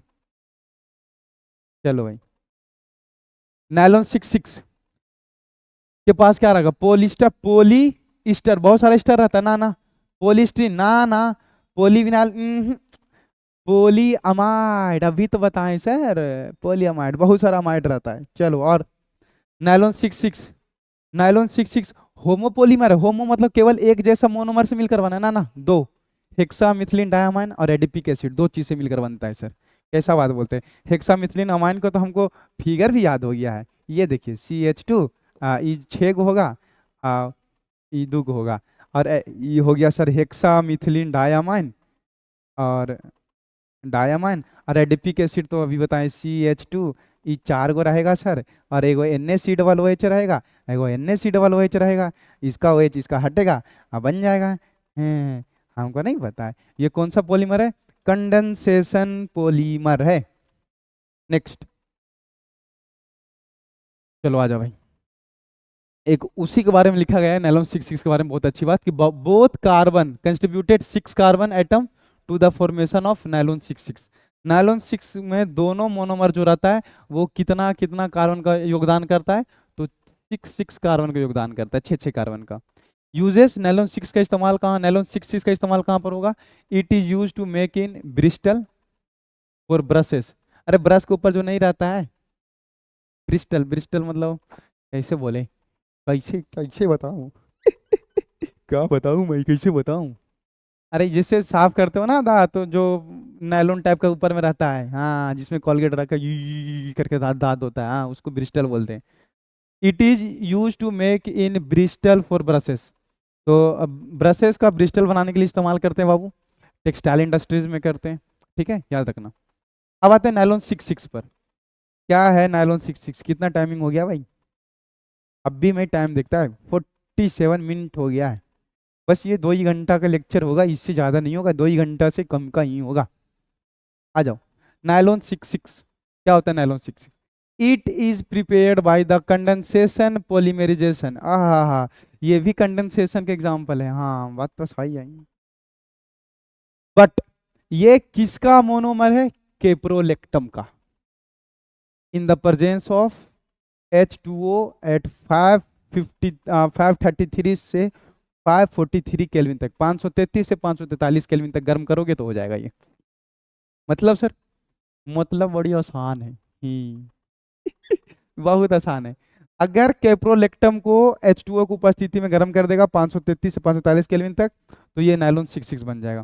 कैप्रोलेक्टम जो है एक तरह का बेंजीन ही है, बशर्ते इसमें कार्बन 6 के साथ एक नाइट्रोजन जुड़ जाएगा, CO, अब आगे जुड़ते जाओ, CH2 2 हो गया, 3 4, 1 2 3 4, ये हो गया 5, कितना कार्बन है देख लो, 1 2 3 4 5 6, अलग से है ना, तो यहाँ पर मान लेते हैं NH, और फिर इधर से मान लेते हैं CH2, जोड़ते जाओ, 1 2 3 4 5 6, 1 2 3 4 5 6 7, ठीक है, 1 2 3 4 5 6, 6 ही कार्बन होता है बाबू, 1 2 3 4 5 6, 6 ही कार्बन होता है, मेरा तो लगता है गलती 7 हो गया, 1 2 3 4 5 6 7, तभी तो सोच रहे ऐसे कैसे हो गया भाई, ऐसे कैसे इतना बढ़िया स्टिकर बनाया, सॉरी स्टिकर नहीं, फिगर, ही, ये देखो, तो 1 2 3 4 5 6 ये ऐसा रहता है, और बगल में NH, नाइट्रोजन कितना बॉन्ड बनाता है, 3, 1 और 1 2 और 1 3, ये स्ट्रक्चर थोड़ा ध्यान में रखना, इस स्ट्रक्चर का नाम होता है कैप्रोलेक्टम।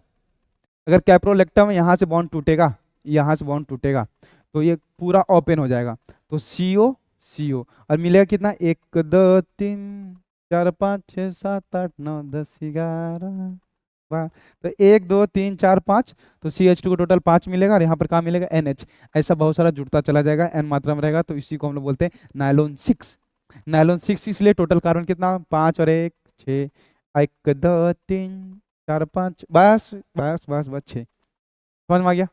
तो नायलॉन 66 का एडिपिक एसिड हेक्सामिथिलीन डायमन, और नायलॉन 6 का केवल कैप्रोलेक्टम, ठीक है बाबू, इसका मोनोमर यही होगा, सिर्फ मोनोमर याद रखना और कुछ याद नहीं रखना है। It is use to making of rope, rope बनाने में रस्सी, टायर्स, नेट, जो फुटबॉल वगैरह खेलते हैं या तो बैडमिंटन वाला नेट जाल बनाने के लिए इस्तेमाल करते हैं, और रस्सी, ठीक है। अब क्वेश्चन इससे तो आता है भैया, synthetic polymer formed use of the caprolactam. भैया जो कैप्रोलेक्टम का इस्तेमाल करके जो बनाते हैं वो कौन सा पॉलीमर बनाते हैं? सिंथेटिक पॉलीमर मतलब मानव निर्मित पॉलीमर। तो हम लोग जो पॉलीमर बनाते हैं वही है मानव। कैप्रोलेक्टम का इस्तेमाल करके कौन सा पॉलीमर बनाता है? तो नायलॉन 6। और भी क्वेश्चन है। Caprolactam is the monomer of, caprolactam किसका मोनोमर है? नायलॉन 6 का। Nylon is an example of, nylon के, अरे भैया मेरे दोस्त मेरे यार मेरी मेरी मेरी बहू मेरी, नायलॉन 6 में तो एसिडामाइड मिल ही रहा था, मतलब अमाइड मिल ही रहा था। इसके अंदर भी देख लो, CONH2 CONH2 CONH2 अमाइड। हाँ, तो नायलॉन 6 हो या तो नायलॉन 6 हो, उसके अंदर कौन सा फंक्शनल ग्रुप मिलेगा? अमाइड। अब बहुत सारा रहेगा तो भैया polyamide. Nylon 6 is the example of polyester, polysaccharide, polyamide. Polysaccharide तो बायोमोलिक्यूल में पढ़ा ही रहा यहाँ, कि बहुत सारा अगर हमको मोनोसैकेराइड मिलेगा तो उसको पॉलीसैकेराइड बोलेंगे। हियाँ मिल रहा है पढ़ने के लिए, एग्जाम्पल देते रहता है बाबू। हाँ, इसके अंदर भी कौन सा मिलेगा? अमाइड, पॉलीअमाइड, बहुत सारा मिलेगा। इसी का एक और एग्जाम्पल है, कंडेंसेशन का दो देखे, नायलॉन 6 नायलॉन 6 उसी का एक एग्जाम्पल है, polyester. The polymer in which ester group यानी C OR, हाँ हाँ, वैसा पॉलीमर जिसके अंदर ईस्टर ग्रुप रहेगा उसको पोलिस्टर बोलेंगे। नाम से क्लियर है नहीं? वही बात हो गया कि फलान के पिताजी का नाम ये रहेगा तो उसको फलाना वाला बोलेंगे, हैं? अगर ये कितना आसान है नहीं, कि वैसा पॉलीमर जिसके अंदर ईस्टर ग्रुप रहेगा उसको क्या बोलेंगे? पोलिस्टर। हाँ, the polymer in which ester group are involved is known as polyester. इसका एक एग्जांपल है टेरिलीन। टेरिलीन, टेरिलीन को ही हम लोग बोलते हैं बाबू डेक्रोन। डाइक्रोन, टेरिलीन को ही हम लोग डेक्रोन बोलते हैं। उई, डायनासोर बोलते होंगे? नहीं नहीं नहीं, डायनासोर नहीं बोलते, डिक्रोन बोलते हैं। हाँ, it is prepared by the condensation polymerization. भाई क्यों एक ही बात को बार बार बोले जा रहे हो? हम तो जान ही रहे हैं कि टेरिलीन एग्जाम्पल है कंडेंसेशन पॉलीमराइजेशन का, यानी इसमें अगर दो मॉलिक्यूल आपस में जुटेंगे तो कुछ ना कुछ मॉलिक्यूल बाहर निकालेगा। ठीक है, बट किसका कंडेंसेशन पॉलीमराइजेशन? दो चीज का, एक ट्रिप्थैलिक एसिड का, ट्रिप्थैलिक एसिड, एंड दूसरा इथिलीन ग्लाइकोल। समझ में आया? तो ये जो टेरिलीन यानी डेक्रोन जो बनाया जाता है, टेरिलीन या डेक्रोन याद रखना बाबू, वो कंडेंसेशन पॉलीमराइजेशन से बनाया जाता है ट्रिप्थैलिक एसिड से और इथिलीन ग्लाइकोल से, इन the presence of zinc acetate and antimony trioxide at high temperature. अब ट्रिप्थैलिक एसिड का फिगर देख लो, बेंजीन C OOH और दोनों का जगह अगर पारा पर आ गया तो ट्रिप्थैलिक एसिड, लेकिन वही अगर ऑर्थो पर और पारा पर आता था, देख सकते हो, पारा और ऑर्थो पर आता था तब बोलते थे फथेलिक एसिड। भूल तो नहीं गए? हाँ, अगर पारा ऑर्थो पर आता था, देखो ना बाबू देखो ना, ऐसे ऐसे मजाक देकर यहाँ यहाँ रहता था, कौन सा एसिड बोलते थे? फैथेलिक एसिड। अगर वही दोनों पारा पर रहेगा तो कौन सा एसिड बोलेंगे? ट्रेप्थेलिक एसिड। और हम लोग जानते थे CH2OH, है मास्टर, हम भी जानते थे इसको ग्लाइकोल बोलते हैं। और यही अगर तीन रह जाएगा ना मास्टर तो इसको ग्लिसरॉल बोलते थे। याद करो, कॉमन नेम। एक रहा तो मिथाइल अल्कोहल, दो रहेगा तो ग्लाइकोल, तीन रहेगा तो ग्लिसरॉल। आ रही है बात समझ में? अरे बोलो, कुछ तो आ रहा होगा भाई। तो ये जो टेरिलीन जो है जिसको डेक्रोन बोल रहे हैं, ये दो चीज से मिलकर बनता है, ट्रेप्थेलिक एसिड, फैथेलिक एसिड नहीं, पारा पारा पर कार्बोक्सिलिक एसिड रहेगा तो फैथेलिक एसिड, और ये ethylene glycol. CH2 CH2 CH2, चाहे नीचे OH दो चाहे इधर इधर दो, क्या फर्क पड़ता है? अब देखना, कार्बोक्सिलिक एसिड का OH और इस अल्कोहल का H बाहर निकल जाएगा, H2O यहाँ से बाहर निकल जाएगा। ये बोलेगा भैया हम तो चले साजन के द्वार चले रे, देखो ये निकल गया। बोलो निकल गया, H2O बाहर हो गया।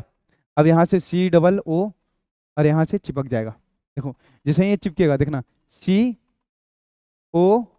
C2C ऐसे जुड़ता चले, देख लो ये निकल गया, ये आके चिपक गया। यहाँ से भी H निकलेगा, इधर से भी OH निकलेगा, ऐसा ऐसा बहुत सारा जुड़ता चला जाएगा। तो जो बनेगा इसी को हम लोग बोलते हैं टेरिलीन।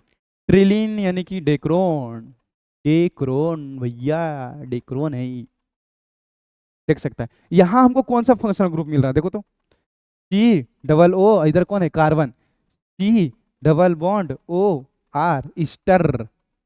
अगर हमको किसी ऐसे ऐसे बहुत सारा जुट रहा, तो मतलब पोली तो है ही है, मतलब बहुत सारा। अगर किसी पॉलीमर के अंदर अगर हमको ईस्टर मिलता है तो बोलते हैं पोलिस्टर। देखो कौन सा फंक्शनल ग्रुप मिला, सी डबल आर, ईस्टर हो गया पोलिस्टर। इसका एग्जाम्पल रिलीन, पोलिस्टर का एग्जाम्पल है। यूजेस का बात करें, ड्रेसेस मटेरियल, कारपेट, लॉन्ड्री इस्तेमाल किया जाता है। ठीक है, तो नायलॉन 66 का hexamethylene diamine adipic acid, nylon 6 का कैप्रोलेक्टम।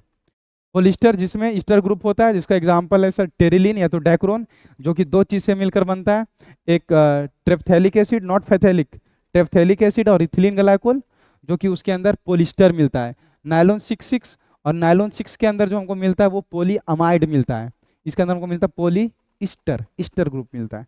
अब देखो यहाँ से भी क्वेश्चन भरा पड़ा रहता है बाबू, which among the following is a polyester, polyester मतलब पोलिस्टर मिलता है, किसके अंदर मिलता है, ट्रिलियन के अंदर मिलता है, अभी तो जस्ट पढ़ा है।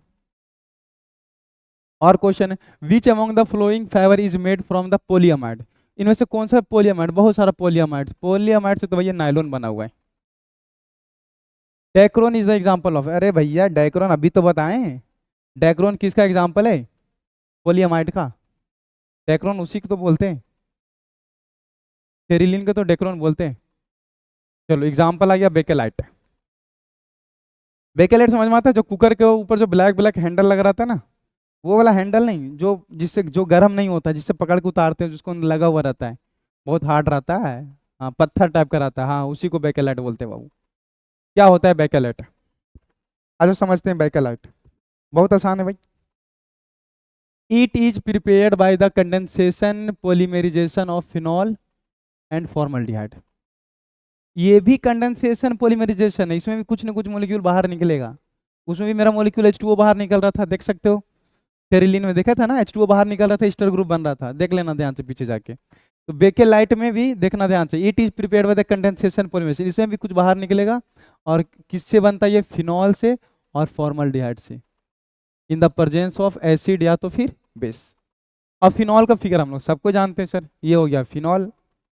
अब फिनॉल में हम लोग जानते हैं यहाँ पर दो लोन पेयर होता है, लोन पेयर अगर अंदर की ओर आएगा तो नेगेटिव ऑर्थो पर, पारा पर, और फिर से कहाँ पर दिखाएगा, ऑर्थो पर। हाँ बिल्कुल सही बात है सर। अब फॉर्मल्डिहाइड किसको बोलते हैं, सबको पता है, HCOOH, इसको क्या बोलते हैं, फॉर्मल्डिहाइड, क्या बोलते हैं भाई, फॉर्मल्डिहाइड।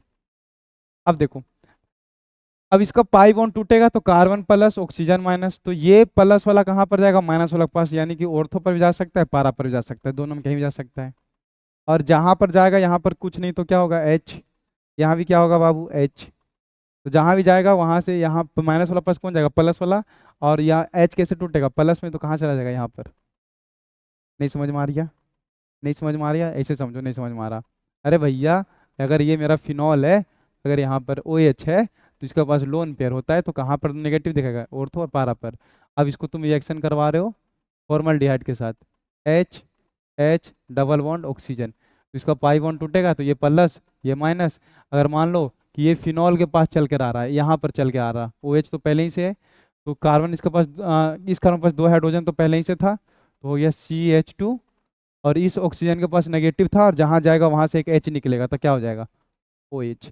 यहाँ पर भी आ सकता है और साथ ही साथ यहाँ पर भी आ सकता है, बोलो कोई दिक्कत, वही बात लिखा गया है कि अगर फिनॉल को फॉर्मल्डिहाइड के साथ करवाएगा तो ये प्लस वाला ऑर्थो पर जा सकता है, पारा पे जा सकता है, CH2OH CH2OH।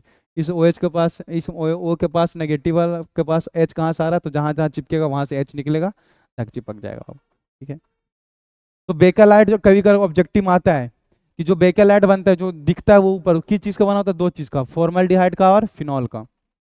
Initially a linear polymer is formed which is called novolac, शुरुआत में ये जो आपस में जुड़ता है ना वो लीनियर जुड़ता है, मतलब एक लाइन में जुड़ता है, जिसे देखो CH2OH मान लो ये ऑर्थो वाला है N मोल में, तो इसका OH और बगल वाला का फिर OH, उसका फिर बगल वाला का OH, और OHH H2O बाहर निकालते चला जाएगा और आपस में इस तरीके से जुड़ता चला जाएगा, तो जो बनेगा उसको नोवोलैक बोलते हैं। नोवोलैक क्या है, एक पेंट है, पेंट, जो हम लोग पेंट वगैरह में इस्तेमाल करते हैं उसको नोवोलैक बोलते हैं। कोई दिक्कत?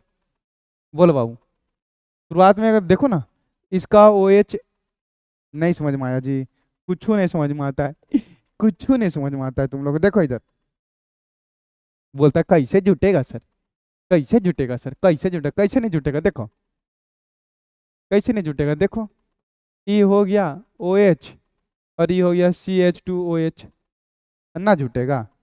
लो, हम बहुत सारा ले लिए, बहुत सारा हम ले लिए भाई, हम बहुत सारा ले लिए। अब मत बोलना कि मास्टर लेक्चर लंबा हो रहा है सो। हाँ, कितना आसान है, देखो कुछ नहीं तो यहाँ एच है, कुछ नहीं तो यहाँ एच है, कुछ नहीं तो यहाँ एच है। अब इसका ओ एच, इसका एच, H2O बनेगा, इसका ओ एच, इसका एच, H2O बनेगा, इसका ओ एच, इसका एच, H2O बाहर निकलेगा। अब जो जो हम दिखाएं उसको बाहर कर दो, ये देखो बाहर हो जाएगा, ये देखो बाहर हो जाएगा, ये देखो बाहर हो जाएगा। और जैसे ही बाहर होगा तब चिपका दो, ये देखो। अब इसकी तरह इसका भी ओ एच और बगल वाला का एच निकलता चला जाएगा, और ये ऐसा जुड़ता चला जाएगा भैया एन मोल में। यहाँ पर भी ऐसा एन मोल में जुड़ता चला जाएगा है। इसी को नोवेल लैग बोल रहे हैं, क्या दिक्कत है? इतनी छोटी सी बात बोलते भाई दिक्कत होने लगता है यार। चलो आ जाओ। तो ये बेकालाइट जो है फिनॉल और फॉर्मल्डिहाइड से बनता है, मतलब ऑर्थो पर कहीं पे जा सकता है। शुरुआत में ये लीनियर बनाता है जिसको हम लोग नोवोलैक बोलते हैं। Initially a linear polymer is found, ऐसा लीनियर बनता है, जो लीनियर बनता है उसको क्या बोलते हैं? नेवोलैक। आगे देखना, this novolac is used in paint. इस नेवोलैक का कहाँ पे इस्तेमाल करते हैं? पेंट में।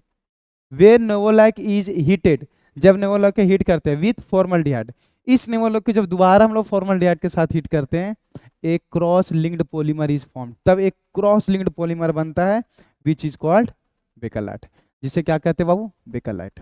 तो पहले तो फॉर्मल्डिहाइड और हम लोग फिनॉल को हीट करते हैं, तब बनाता है नेवोलैक लीनियर चेन में। जब नेवोलैक को दोबारा हीट कर देते हैं फॉर्मल्डिहाइड के साथ, जब नेवोलैक को दोबारा हीट करते हैं फॉर्मल्डिहाइड के साथ, तब जाके क्या बनाता है?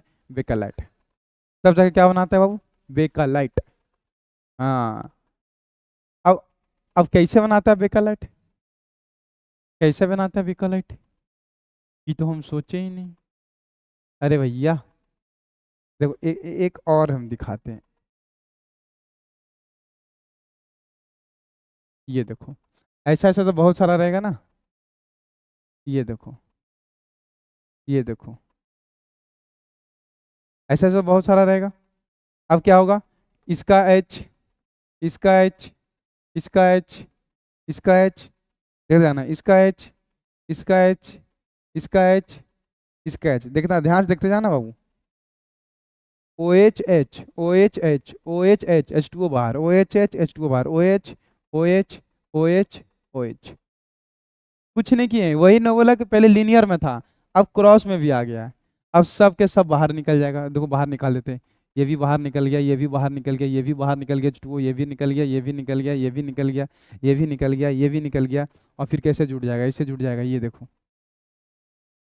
ये देखो, ये लो, जुड़ता चला जाएगा ऐसा। इसी को हम लोग बोलते हैं बेकालाइट। इसीलिए ये बहुत स्ट्रांग होता है। बेकालाइट किसका एग्जाम्पल है? थर्मोसेटिंग पॉलीमर का, यानी तुम इसको कितना हो टेम्परेचर दे लो ये मेल्ट नहीं होगा। समझ में आया कितना स्ट्रांग बनता है बेकालाइट? चलो इसको हम डिलीट कर देते हैं, ठीक है भाई। यहाँ लिखा हुआ है, एक क्वेश्चन इसी से आ गया कि bakelite is obtain from phenol. Phenol से ऑब्टेन होता है बाई किसके द्वारा? Acetaldehyde, acetal, formaldehyde, chloro. तो जब हम लोग फिनॉल को किसके साथ करवाते हैं? फॉर्मल्डिहाइड के साथ, तब क्या बनता है वो? बेकालाइट। एक देखो स्ट्रक्चर कुछ ऐसा ही बनेगा, भरा पड़ा रहेगा, जस्ट बना के दिखाएं, एकदम भरा पड़ा रहेगा बाबू, कोई दिक्कत नहीं है। इसी को, इस बेकालाइट को हम बोलते हैं क्रॉस लिंक्ड पॉलीमर। ऐसा ऐसा बहुत सारा रहेगा, जुड़ा पड़ा रहेगा। नोट, सॉरी यूजेज, इसका यूजेज कहाँ करते हैं? It is use to make in comb, comb मतलब कंघी, कंघी भी बहुत मजबूत बनता है बाबू। इलेक्ट्रिकल स्विच, इलेक्ट्रिकल स्विच, जो अच्छा वाला इलेक्ट्रिकल स्विच जो महंगा आता है ना, हाँ वो जलता भी नहीं है जल्दी। Electrical switch, handle of various utensil, बहुत सारे बर्तनों का हैंडल बनाने में इस्तेमाल किया जाता है, कोई दिक्कत?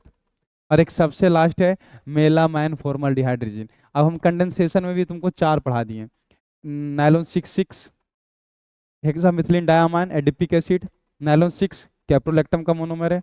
उसके बाद टेरिलिन, टेरिलिन मतलब पोलिस्टर, टेरिलिन दो चीज से, ट्रेप्थेलिक एसिड और उसके अलावा इथिलीन ग्लाइकोल, दो चीज से मिलकर बना हुआ है।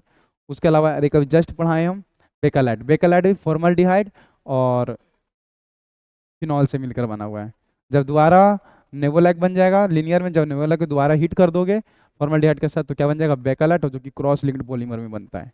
यूजेस कॉम बनाने में, इलेक्ट्रिकल स्विच बनाने में, उसके अलावा वेरियस यूटेंसिल बहुत सारे बर्तन वगैरह बनाने में इस्तेमाल करते हैं।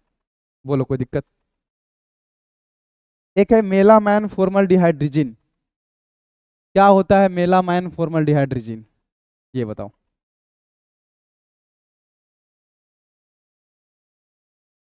मेलामैन फॉर्मल्डिहाइड रिजिन बताए भाई। क्वालिटी बढ़िया जा रहा है कि नहीं जा रहा क्वालिटी बढ़िया? दिक्कत दिक्कत हो रहा है? एक सेकेंड भाई।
अब बोला जाए, अब कैसा है?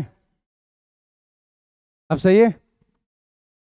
हाँ, इससे पहले थोड़ा सा एक लाइट नहीं जला रखे थे तो क्वालिटी खराब हो रहा था। अब क्वालिटी देखो थोड़ा सुंदर दिख रहे हैं। अब इससे पहले हम सब ऐसे ही बढ़ा दिए, बताओ बिना सुंदर दिखे हुए, कितना दुख वाला बात। कोई बात नहीं, कोई बात नहीं, वो कोई बात नहीं। बस 20 मिनट का और रह गया है चैप्टर।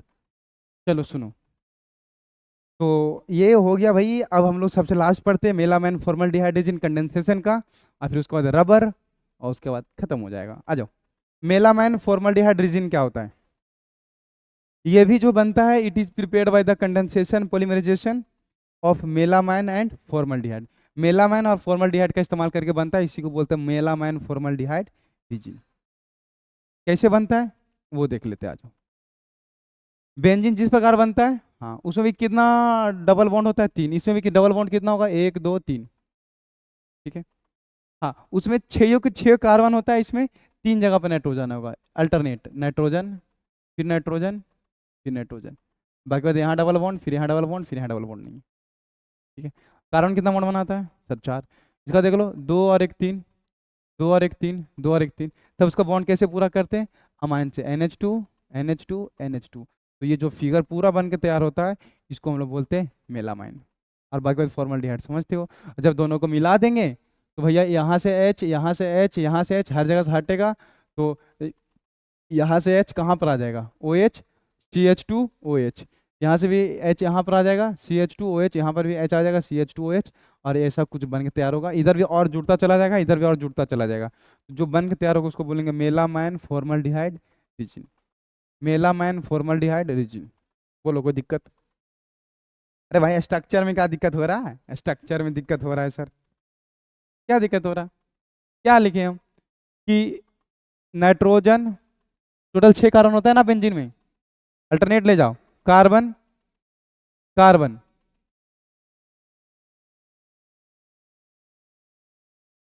ठीक है। फिर क्या यहाँ पर कौन आएगा, नाइट्रोजन, फिर यहाँ पर कौन आएगा, कार्बन।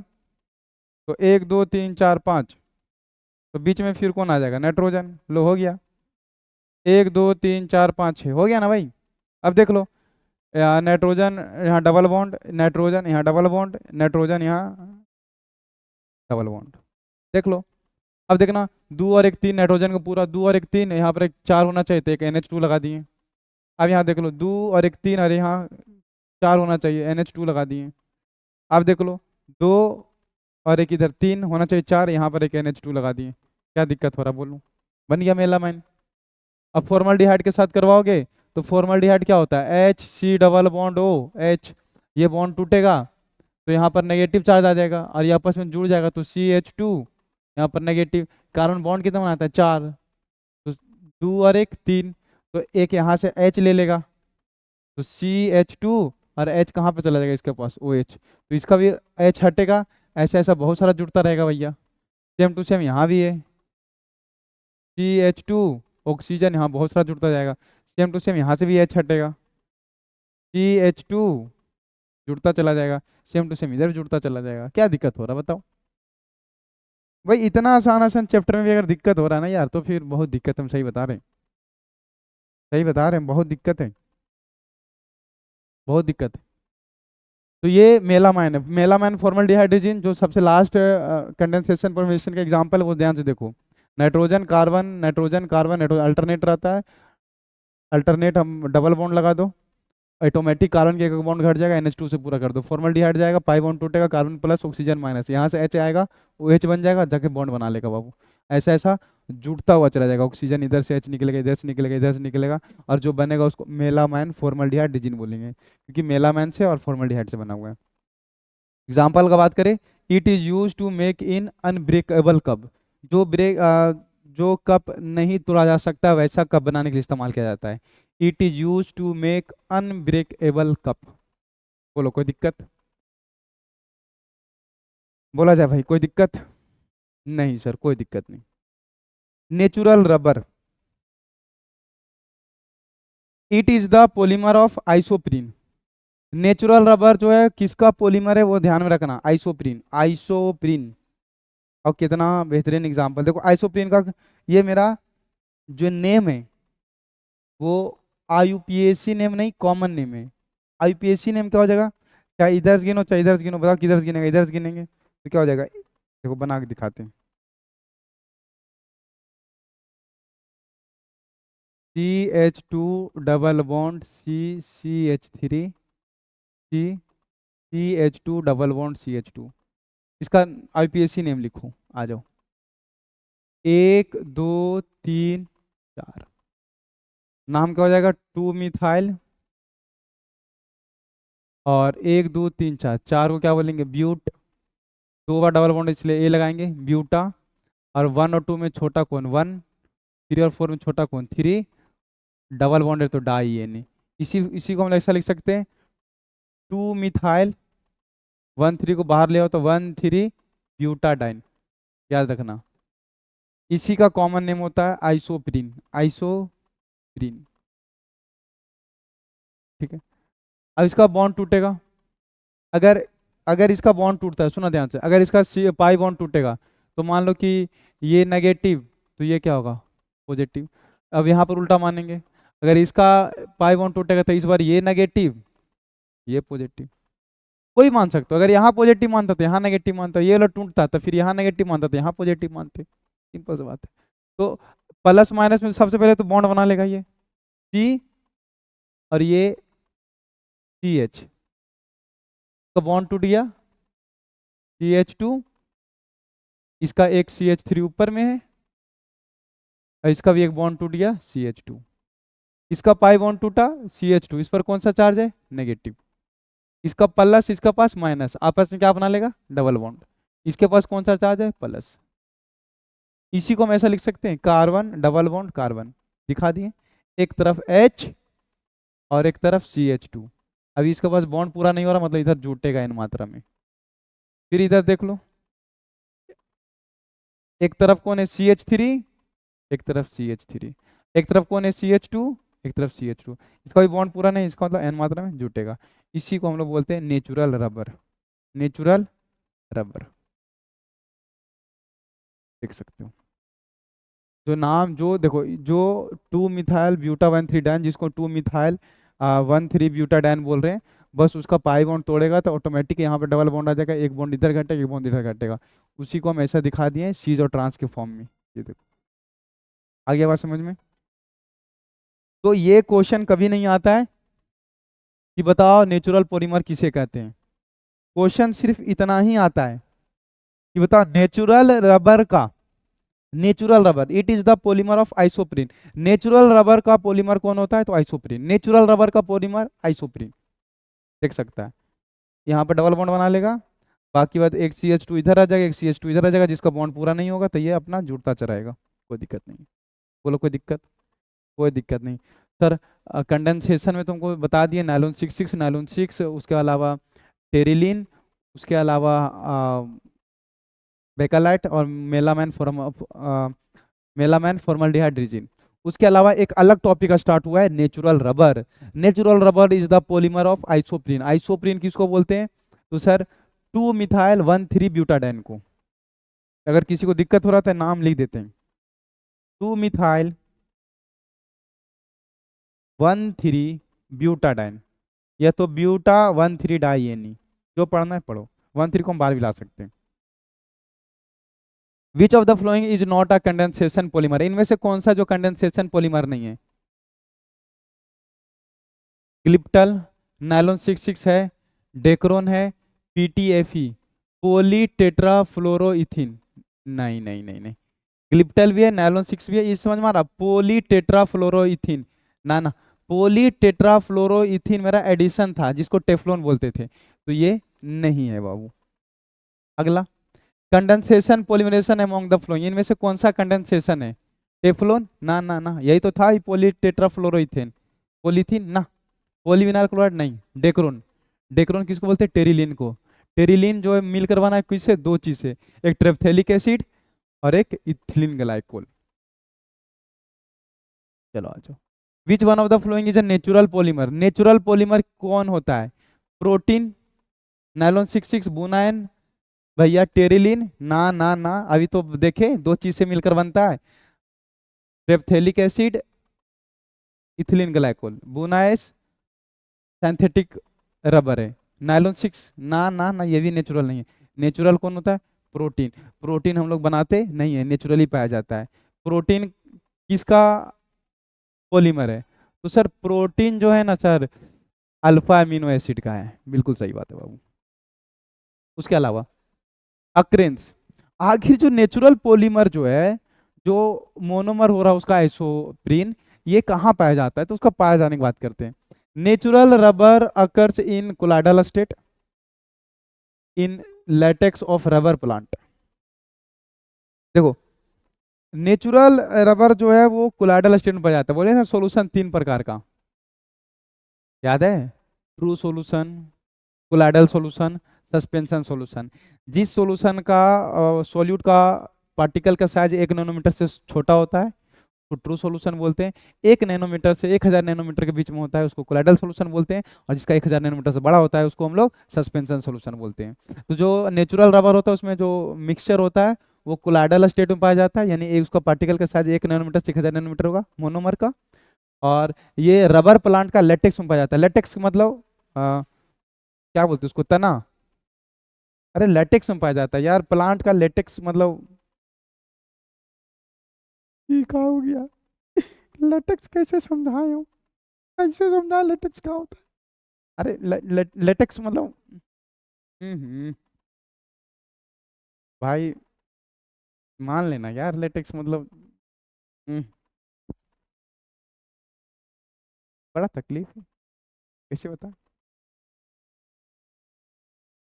हे राजा जी ये करे तो रहल, हाँ जरूरत मुँह, देखो देखो यार, लेटेक्स मतलब तना ही बोलते हैं यार, तना ही बोलते हैं, हटा। This latex are obtain from the bark of rubber tree. और ये लेटेक्स कहाँ पाया जाता है? रबर ट्री का बार्क में। हाँ बार्क में पाया जाता है, सही बात है। Natural rubber are found in India, Sri Lanka, Malaysia, Indonesia, south America, etc। कहाँ पाया जाता है, उससे कहाँ मतलब। प्रॉपर्टी देखते हैं, इट इज स्टिकी। स्टिकी मतलब जो होता है वो चिपचिपा होता है, शुरू में बहुत चिपचिपा होता है। नेचुरल रबर जो आइसोप्रीन से जो मिलकर बनता है वो शुरुआत में बहुत चिपचिपा होता है। It is very weak and less elastic, बहुत कमजोर होता है, इलास्टिक बहुत कम होता है, इसको टाने का तुरंत टूट जाएगा। जस्ट लाइक जो नहीं होता मुनगा का पेड़, ऐसे लो एकदम इलास्टिक होता है, चिपचिपा रबर टाइप का लगता है, लेकिन टानते से तुरंत टूट जाता है, वैसा कुछ दिखता है। It observe the water and soil, ये पानी को ऑब्जर्व करता है और सोयल जाता है, फूल जाता है। तो बहुत खराब बात है भैया, नेचुरल रबर तो बहुत खराब है यार। फिर तो हम लोग जितना रबर इस्तेमाल करते हैं तो अच्छा वाला रबर हुआ है, तो ये सबके सब सिंथेटिक रहता होगा। हाँ बिल्कुल सही बात है। नेचुरल रबर तो सोच सकते हो क्या बता रहे हैं हम, कि वो स्टिकी होता है, चिपचिपा होता है, उसके अलावा वेरी वीक होता है, कमजोर होता है, उसके अलावा लेस इलास्टिक होगा, साथ ही साथ पानी ऑब्जर्व करेगा, स्वेल हो जाएगा।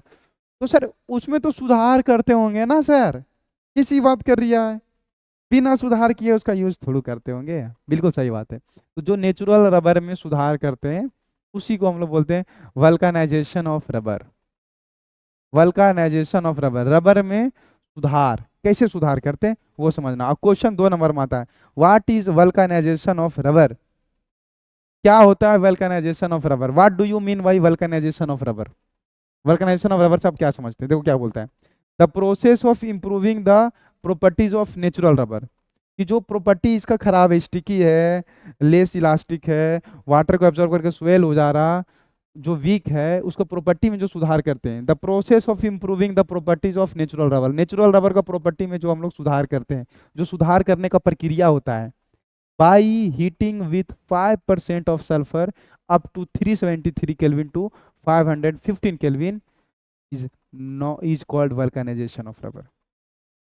Vulcanization of rubber natural rubber का प्रॉपर्टीज को सुधार करने का प्रक्रिया है, जिसमें हम लोग 5% सल्फर मिलाने के बाद, उसमें 5% सबसे पहले सल्फर मिलाते हैं, उसके बाद उसको हीट करते हैं 373 केल्विन से 415 केल्विन तक हीट करते हैं, तब जाकर फिर वो हमारा रबर में सुधार होता है, और इस प्रक्रिया को वल्कनाइजेशन ऑफ रबर कहते हैं। जो बीच बीच में सल्फर दिखा रहा है वो 5% सल्फर ऐड करते हैं, तब जाके ऐसा होता है। बोलो कोई दिक्कत। और जहाँ देखो जहाँ जहाँ पर सल्फर आया ना, वहीं पर सल्फर आया जहाँ पर कार्बन कार्बन के बीच में डबल बॉन्ड रखा था, इधर एच रखा था, इधर CH2, और इधर ऐसे जोड़ता जा रहा था। अभी देख लेना, देखो इमेज दिखाते आके, जो डबल बॉन्ड है ना वही डबल बॉन्ड टूट कर आया है, जो डबल बॉन्ड था ना यही लो डबल बॉन्ड टूट के ऐसा ऐसा बहुत सारा सल्फर आया है, तब जाकर उसका प्रॉपर्टी में सुधार हुआ है। ठीक है। और प्रॉपर्टी में सुधार होने के बाद उसका प्रॉपर्टी में अब कैसा चेंजिंग आएगा, प्रॉपर्टी में यही चेंजिंग आएगा कि इट इज नॉन स्टिकी, अब ये चिपचिपा नहीं रहेगा, it is a strong and more elastic, अब ये मजबूत होगा और ज्यादा इलास्टिक होगा, इलास्टिक रबर वाला point. It does not absorb the water, ये वाटर को एब्जॉर्ब नहीं करेगा। It retain the elastic property from -40 degree Celsius to 100 degree Celsius, यह अपना इलास्टिक प्रॉपर्टी -40 डिग्री सेल्सियस में भी दिखाएगा, और यहाँ तक कि 100 डिग्री सेल्सियस में भी। बोलो, अब ये हो गया वल्कनाइजेशन ऑफ रबर, रबर में सुधार। अब उसके बाद हम लोग पढ़ते हैं, ये तो नेचुरल रबर था, नेचुरल रबर का मोनोमर हो जाएगा भाई आइसोप्रीन। ठीक है। सिंथेटिक रबर का बात करें तो the rubber which are made by human beings is called synthetic rubber, जो ह्यूमन बींग्स बनाएगा उसको सिंथेटिक रबर बोलेंगे। देखो सारा चीज आ रहा ना, बुना एन, बुना एस, नियोप्रीन बोले थे ना, सब आगे चल के पढ़ेंगे। और सब तीनों एक ही टाइप का, बस थोड़ा थोड़ा चेंजिंग है। समझते हैं बुना एन, बुना एस, नियोप्रीन क्या होता है। सिंथेटिक रबर है, बुना एन कैसे बनाएंगे, तो it is prepared by the polymerization of 1,3-ब्यूटाडाइन एंड अक्रेलोनाइट्राइल। जब 1,3-ब्यूटाडाइन और अक्रेलोनाइट्राइल मिलेगा तब जाके बनेगा बुना एन। तो क्वेश्चन भी आता है, बताओ बुना एन का मोनोमर क्या हो जाएगा, 1,3-ब्यूटाडाइन अक्रेलोनाइट्राइल। 1,3-ब्यूटाडाइन समझ में आता है, 1,3-ब्यूटाडाइल समझ में आता है भैया। CH3 CH2 double bond CH CH2, गिनती गिन के देख लो भाई, 1 2 3 4, 4 कार्बन को बोलेंगे ब्यूट, 2 बार डबल बॉन्ड है तो ये लगाएंगे ब्यूटा, 1 और 2 में छोटा 1, 3 4 में छोटा 3, और डबल बॉन्ड है तो डाई, ये नहीं 1 3 को हम खींच को बाहर ला सकते हैं, तो नाम हो जाएगा इसका ब्यूटा डाइन, ब्यूटा डाइन। ठीक। और अक्रेलोनाइट्राइल तो जस्ट बताए थे, CH2 डबल बॉन्ड CH, नीचे CN रहेगा तो क्या बोलेंगे अक्रेलोनाइट्राइल, और वही अगर Cl रहेगा तो विनाइल क्लोराइड, बहुत सारा जुड़ जाएगा तो पॉलीविनाइल क्लोराइड। ये सिंपल है। अब इसका ये पाई बॉन्ड टूटेगा, इसका ये बॉन्ड टूटेगा, सुना ध्यान से, इसका टूटेगा तो यहाँ से ये आके जुड़ जाएगा, यानी कि ये देखना, ये टूटेगा तो ये प्लस, ये मान लेते माइनस, ये मान लेते प्लस, ये मान लेते माइनस, ये टूटेगा तो ये मान लेते प्लस, ये मान लेते माइनस, प्लस माइनस तो एक बॉन्ड बना लेगा सबसे पहले, C H double bond C H, हो गया। इधर बच गया सी एच टू, अब इधर भी बच गया सी एच टू, इधर सी एच टू, दो और एक तीन, इधर से कौन आ जाएगा, ये सी एच टू, इसका भी ये बॉन्ड टूट गया, ये हो गया सी एच सी एन, इधर जुड़ेगा एन मोल में। अब इधर भी ऐसा ऐसा बहुत सारा एन मोल में जुड़ता चला जाएगा, बोलो कोई दिक्कत। अब ये जो बनेगा इसको हम बोलेंगे बूना, बूना एन, क्या बोलेंगे भाई, बूना एन, ठीक है, बहुत आसान है ये। चलो इसको कट करते हैं, कहाँ चला गया, ये देखो बूना एन। तो ये बूना एन जो है मोनोमर याद रखना कि 1,3 ब्यूटाडाइन से मिलकर बनता है और अक्रेलोनाइट्राइन से। इसका बॉन्ड टूटेगा, एक बॉन्ड इसका, एक बॉन्ड घटेगा, एक बॉन्ड इसका घटेगा, इसका बॉन्ड टूटेगा तो एक बॉन्ड इसका घटेगा, एक बॉन्ड इसका घटेगा, ये और ये आपस में जुड़ जाएगा, फिर इसका टूटेगा और इसका टूटेगा तो ये आपस में यहाँ डबल बॉन्ड बना लेगा, इधर जुड़ता हुआ चला जाएगा और ये इधर जुड़ता हुआ चला जाएगा, देख सकते हो। अभी जब बना कर जस्ट दिखाएं भी अभी हम, तो इसको हम लोग बोलेंगे बूनायन। तो बूनायन किसका एग्जाम्पल है, तो सिंथेटिक रबर का, बूनायन सिंथेटिक एग्जाम्पल का रबर है, एग्जाम्पल है सिंथेटिक रबर का, और साथ ही साथ ये जो 1,3 ब्यूटाडाइन और एक्रेलोनाइट्राइल से मिलकर बनता है। जैसे क्वेश्चन अगर ऐसा रहे कि neoprene is the polymer, neoprene किसका पॉलीमर है भैया, नियोप्रीन किसका पॉलीमर है, विनाइल क्लोराइड का, प्रोपिन का, आइसोप्रीन का, क्लोरोप्रीन का। तो नियोप्रीन जो हमारा हो जाएगा वो क्लोरोप्रीन का एग्जाम्पल होता है बाबू, ठीक है, not polyvinyl chloride. Buna N, Buna N is the polymer of, Buna N किसका होता है जस्ट बताएं हम, तो 1,3 ब्यूटाडाइन, ब्यूटाडाइन और साथ में अक्रेलोनाइट्राइल, ऑप्शन नंबर क्या हो जाएगा, बी। यूजेस का बात करें बुनाइन का, तो it is use to make the oil seal and gasket. Oil seal मतलब समझ में आता ही होगा, गैस्केट वो जो वाशर टाइप का होता है उसको बोलते हैं, और ऑयल सील जो प्लास्टिक में जो खैनी वैनी में नहीं लगा रहता है कि जो ऐसे करके लॉक किया जाता है, उसको ऑयल सील बोलते हैं बाबू। बुना एस, बुना एन, बुना एस में बस थोड़ा सा का फर्क है बाबू, ठीक है। एन वाला हम इसलिए बोलते हैं क्योंकि वहां पर सनाइड लटका हुआ रहता है, सनाइड सी एन होता है, और यहाँ पर देख दोनों सेम है, 1,3 butadiene C H two C H, यहाँ सनाइड, सनाइड था इसलिए बुना एन, यहाँ पर सी, व्यंजन के ऊपर सी एच टू ऐसा रहता है तो इसका कॉमन नेम क्या होता है, स्ट्रीन, क्या बोलते हैं, स्ट्रीन। सनाइड का क्या ले लिए, एन, ठीक है, सनाइड का क्या ले लिया, एन, इसलिए बुना एन। और ये हो गया 1,3 butadiene, 1,3 butadiene C H two C H, बस वहाँ पर सी एन की जगह पर कौन आ गया, बेंजीन स्ट्रीन, फिर से इसका बॉन्ड टूटेगा, तो बना के दिखा दें, अब हो सकता है इस बार और समझ में आ जाएगा, देखो C H two double bond C H double bond C H two, और यहाँ पर क्या है, C H two C H C N, benzene वाला है, ये देखो। अब देखना भाई, इसका बॉन्ड टूटेगा तो ये प्लस मानेंगे तो सर ये माइनस, इसका बॉन्ड टूटेगा तो ये माइनस मान लिए तो ये प्लस और ये माइनस, और इसका अगर ये है तो ये प्लस ये माइनस, कुछ भी मान लीजिए ना सर, क्या फर्क पड़ता है, पहला तो ये माइनस प्लस आपस में डबल बॉन्ड बना लेगा, डबल बॉन्ड बना लिया, दो बॉन्ड में एक बॉन्ड टूट गया, क्या बच गया, सी एच टू, यहाँ भी दो बॉन्ड में एक बॉन्ड टूट गया, क्या बच गया, सी एच टू। अब सुनो ध्यान से, इसका भी दो बॉन्ड में एक बॉन्ड टूट गया, क्या बच गया, सी एच टू, एक बॉन्ड बचा हुआ है सी एच, और यहाँ से कौन है, बेंजीन, देखना ये आपस में डबल बॉन्ड बॉन्ड बना लिया, बॉन्ड पूरा, इसका बॉन्ड पूरा हो रहा नहीं, जुड़ता हुआ चला जाएगा, इसका बॉन्ड पूरा हो रहा नहीं, जुड़ता हुआ चला जाएगा, इसी का नाम क्या हो जाएगा, बूना एस। तो Buna N 1,3 butadiene acrylonitrile, Buna S 1,3 butadiene और साथ में स्ट्रीन, बेंजीन के ऊपर सी एच रहते हैं, टोलिन, बेंजीन के ऊपर C H double bond C H two रहता है, तो स्ट्रीन पहले से हम लोग जानते हैं, जो परमिशन बनेगा उसको बुनाइस बोलेंगे, ठीक है। एक सिंथेटिक में तीन आ रहा, बुनाइन, बुनाइस, और एक कौन आ रहा, neoprene. It is the prepared by the polymerization of chloroprene. अभी जस्ट बोले ना, अभी जस्ट हम बताएं, नियोप्रीन जो है वो किसका पॉलीमर है? क्लोरोप्रीन का। देखो, ये थोड़ा क्वेश्चन पहले आ गया था बट कोई बात नहीं। देखो, it is the prepared by the polymerization of chloroprene. Example है क्लोरोप्रीन।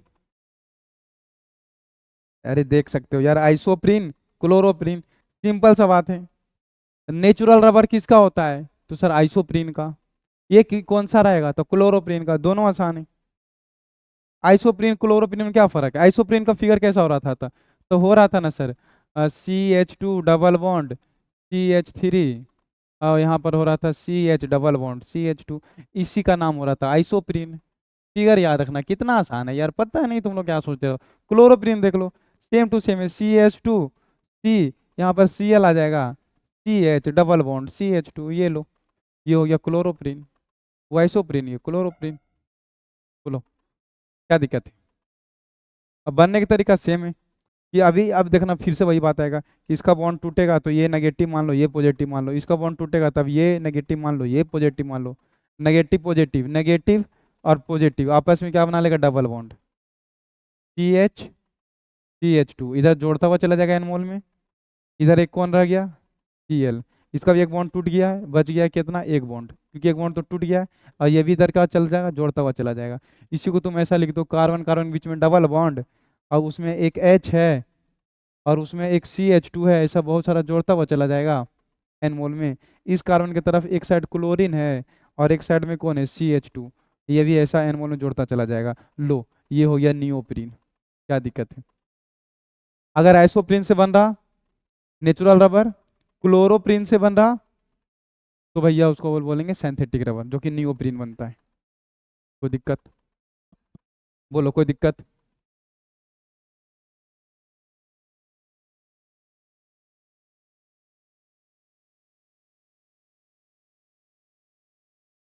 बोलो कोई दिक्कत है भाई? अगर लग रहा कि हाँ सर कोई दिक्कत है तो बोलो भाई। कितने घंटा का बन गया? 1.5 घंटे का लेक्चर हुआ है। कोई दिक्कत नहीं, वो मात्र 1.5 घंटे का लेक्चर हुआ है तो कोई दिक्कत ही नहीं। ज़्यादा से ज़्यादा आधे घंटे का और जाएगा। आधा घंटे से मास्टर? ना ना, आधा घंटा मजाक में बोल दिए। भाई क्या डिलीट कर दिए यार? ओहो,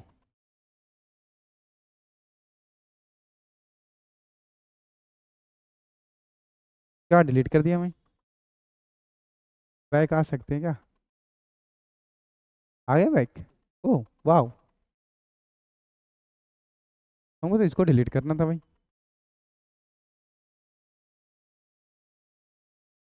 चलो आ जाओ, देखो ये आ गया। It is prepared the polymerization of chloroprene. जो नियोप्रीन बनता है वो किससे बनता है? क्लोरोप्रीन से।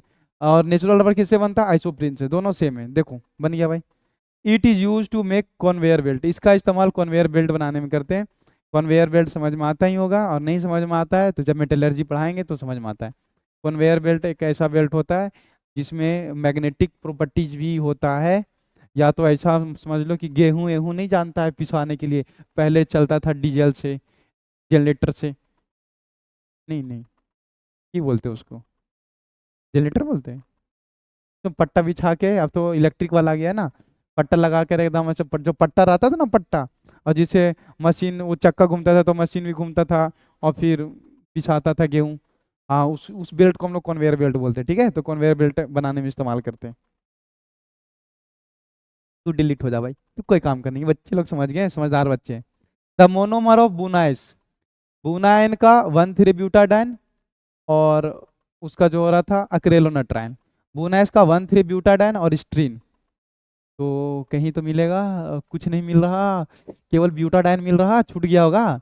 ब्यूटाडाइन और साथ ही साथ स्ट्रीन, स्ट्रीन। बस यही सब याद कर लेना भैया, मोनोमर सिर्फ याद कर लो, कहानी हो जाएगा। Buna N and Buna S, natural rubber synthetic rubber. भाई सिंथेटिक रबर है, कैसी बात करता master? Car tyre made up, car tyre किससे बनाया जाता है? कार टायर शायद बूना एस से बनाते हैं बाबू। एग्जाम्पल, एग्जाम्पल की बात नहीं की है क्या हम लोग?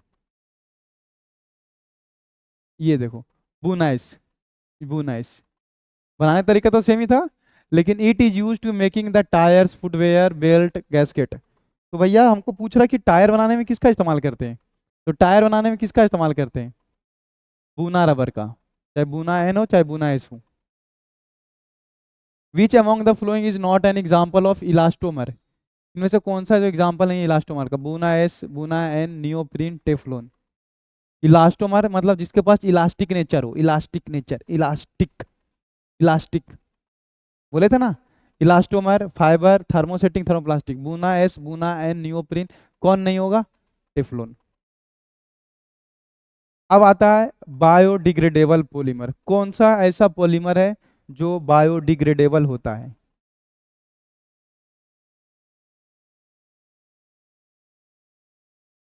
मतलब ऐसा पॉलीमर जिसको बायोडिग्रेड मतलब सड़ गल जाए।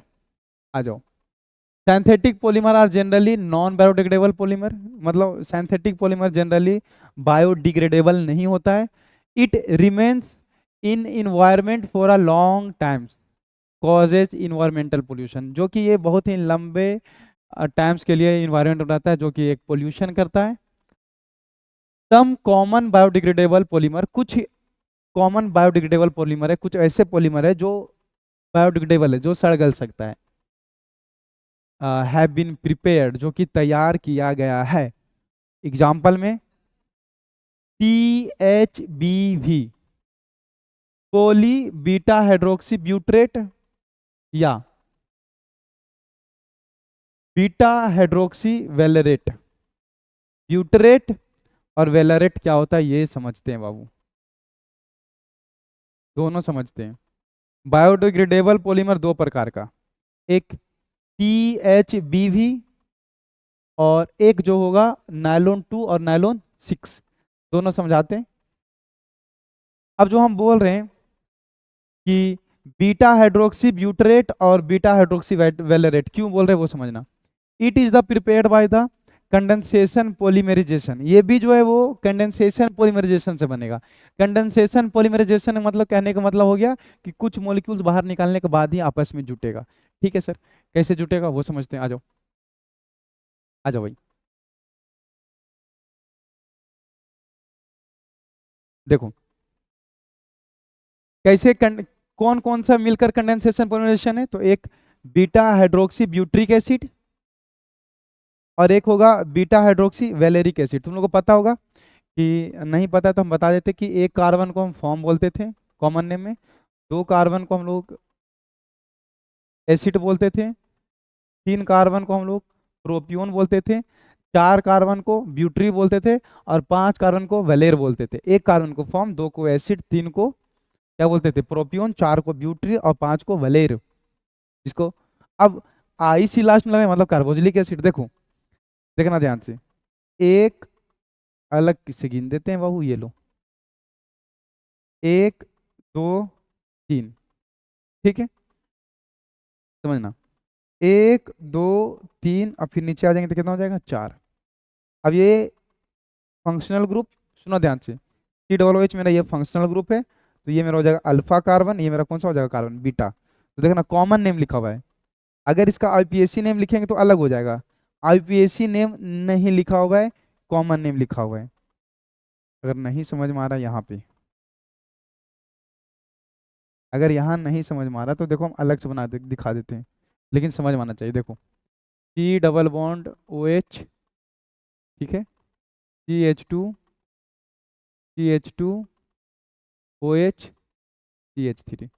एक हम यहाँ लिख देते हैं OH, CH, CH2 CH3 CH2 C double OH, समझना।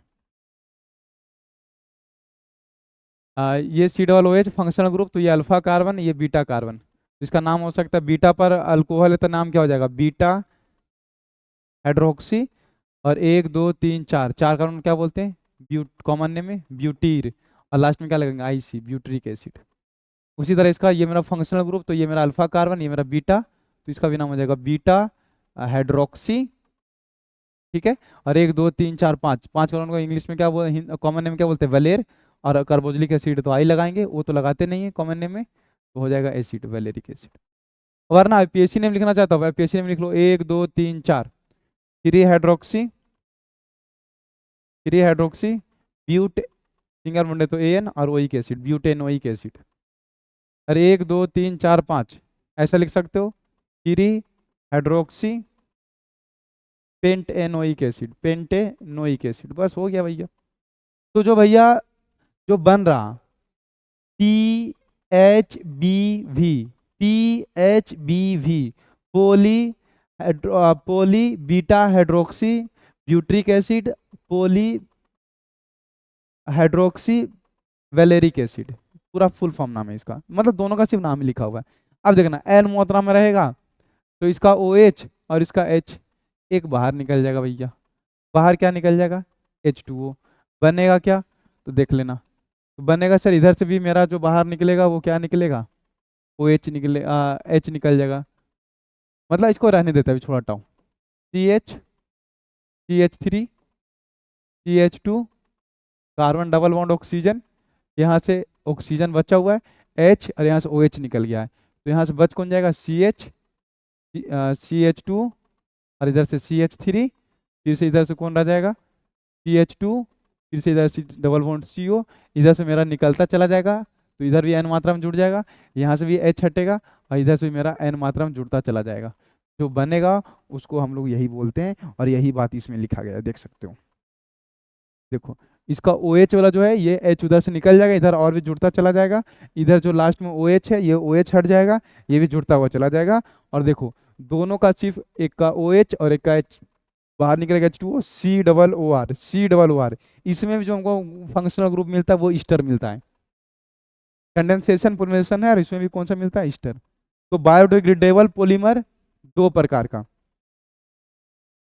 बायोडिग्रेडेबल पॉलीमर जो हम लोग अलग से पढ़ रहे हैं, नेचुरल पढ़ लिए, सिंथेटिक पढ़ लिए, बायोडिग्रेडेबल दो, एक पोली बीटा हाइड्रोक्सी ब्यूट्रेट और को बीटा हाइड्रोक्सी वेलेरेट, PHBV, ठीक है, जिसमें हम लोग बोल सकते हैं कि एक जो हमारा होता है 3 हाइड्रोक्सी ब्यूटेनोइक एसिड, और एक बोल सकते हैं 3 हाइड्रोक्सी पेंटेनोइक एसिड, ठीक है।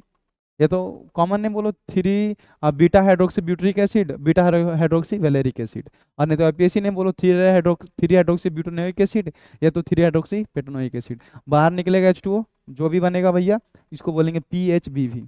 इसका इस्तेमाल कहाँ करते हैं, it is use to making in the special and the orthopaedic device. Orthopaedic मतलब समझ में आता है ना, जो विकलांग लोग होता है, जो बाहर नहीं जा पाता है, वो रात में यूज करता है ना, एक तरह का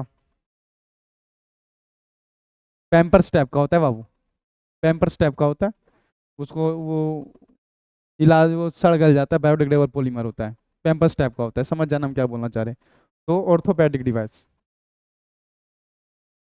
हाँ वही उसी को बोलते हैं ना, हो सकता है मिस्टेक हो बट शायद इसी को बोलते हैं, चेक कर लियो एक बार।